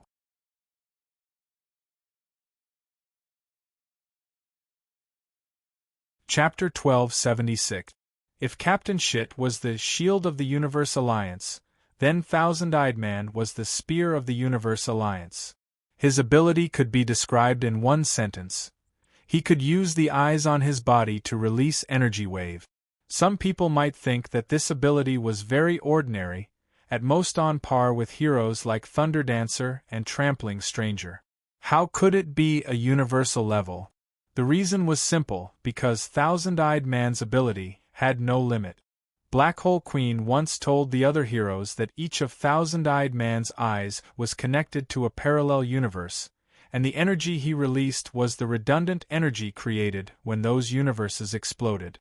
Theoretically speaking, the moment the energy was born, it would increase exponentially, and it would never stop. Therefore, Thousand-Eyed Man was like an infinite energy furnace.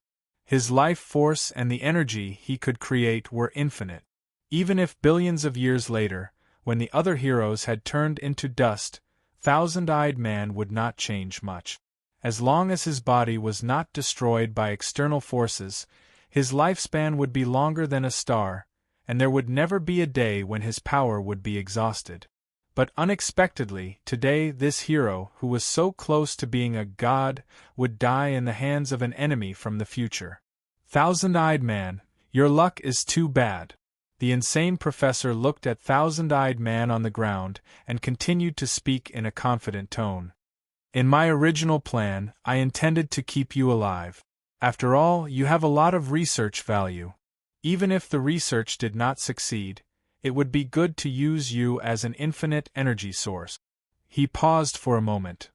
Unfortunately, by the time I found that, you had already become a dispensable existence. While he was speaking, the last few eyes on the Thousand-Eyed Man's body closed. Just like that, this hero, who was usually gentle and quiet, ended his life that should have been incomparably long. You are more fragile than I thought. Seeing this, the insane professor said coldly, I thought you would be able to linger there for a while, and die after I kill Mr. Suck. You are the one who is going to die. In the next second, Mr. Terrible, who was unable to restrain his anger, had already arrived. Accompanied by an explosive shout, his leg was like a battle axe as it chopped towards the insane professor's face. Bang! With a stomp of his leg, the entire command center was split into two. The huge and sturdy building collapsed with a loud bang under this hand-to-hand combat technique. For a moment, dust filled the sky and the earth shook. There was no doubt that Mr. Lowe was a strength-based hero. He was also the only pure strength-based hero among the 10 founders of the U-Super Alliance. Then, how strong was a universe-level warrior like him? Let's put it this way. He is probably a Super Saiyan who can't release waves and whose speed is not so exaggerated, TSK. I thought he was powerful, but I only used 40% of my strength. Mr. Awful's figure soon appeared in the ruins. He looked down at the pile of body fragments in the dust at his feet and muttered fiercely, If I had known this, I would have rushed up and killed him immediately. That way, Poison Man and Thousand-Eyed Man wouldn't. You seem to have misunderstood something. Just as Mr. Awful was talking to himself, a deep voice suddenly came from behind him. Without a doubt, the person who was talking to him was the Mad Professor. However, at this moment, the Mad Professor's appearance was different from before. His original cyborg body was indeed shattered by Mr. Awful's attack, but he didn't die because of it. Not only did he not die, but he also turned into a sticky substance and gradually gathered into a human form, reappearing behind Mr. Awful. In the blink of an eye, when Mr. Awful heard the Mad Professor's voice again, he was shocked. His years of combat experience and instincts made him turn around and throw a punch before he could react. Puff! This punch also hit its target. Mr. Awful's arm went through the Mad Professor's body and blasted a big hole in his torso. However, a second later, the person who showed a shocked expression was Mr. Lousy. This is... The moment Mr. Awful saw the Mad Professor again, he knew that it was impossible for him to kill him. At this time, The mad professor's body was in a semi-solidified state. The surface of his body was light purple, and he was emitting a very high temperature. Mr. Awful was very familiar with this form because this was one of Poison Man's battle forms. It seems that you have understood. When the mad professor saw Mr. Awful's expression, he said indifferently, "So, you can go in peace." It took the deranged professor 6 seconds to finish his sentence, and these 6 seconds were enough for Mr. Awful to die from the poison. At the same time, on the spaceship.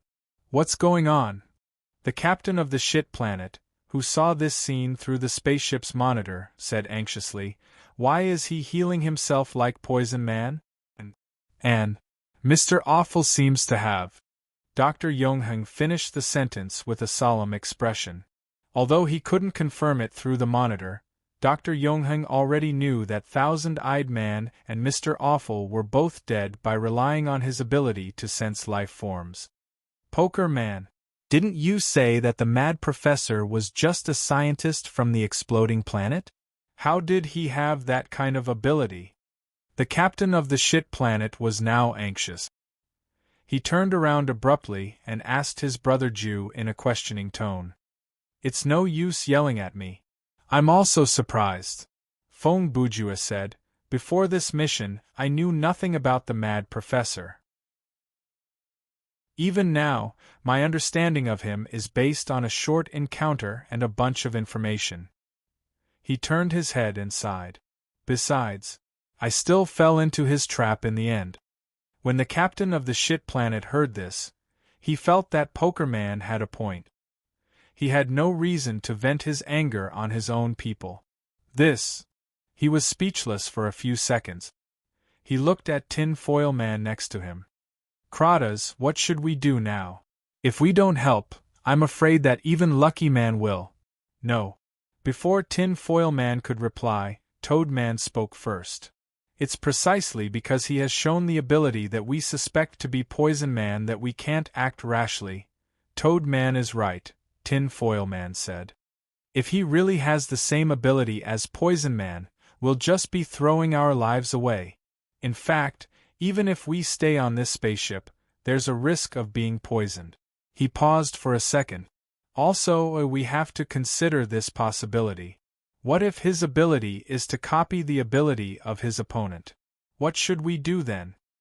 "I'll go."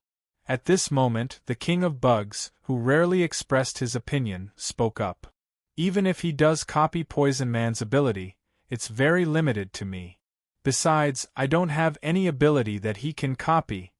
Looking at the ruins again, after killing Mr. Suck with poison, the mad professor turned his face in the direction of the tin foil. He raised his hand as if he was about to use some kind of psychokinesis attack. However, just as he was about to make his move, he suddenly saw a figure walking slowly toward him from the smoke that had yet to disperse. When the mad professor saw this person, his expression turned serious. He retracted his hand and put on a defensive posture. Sigh. When the lucky man came closer, he first looked at Mr. Suck's body and then let out a sigh. "It's been a long time, Lucky Man." The mad professor naturally recognized him. "I'm sure you've already studied the strategy to deal with me, right?" The lucky man did not greet the professor. Instead, he asked directly in a cold tone. "Of course," the mad professor replied. The deranged professor replied, "My understanding of you, the original 10 members of the Yuchao Alliance's Supreme Council, is probably far beyond your imagination." "Oh," the lucky man continued. "Then I'm curious. How do you plan to deal with me?" His question was quite a good one, because he himself did not know how to kill himself. The lucky man, as his name suggests, is a lucky man. P.S. Speaking of which, I have to mention Mr. Lousy, who just finished receiving his bento.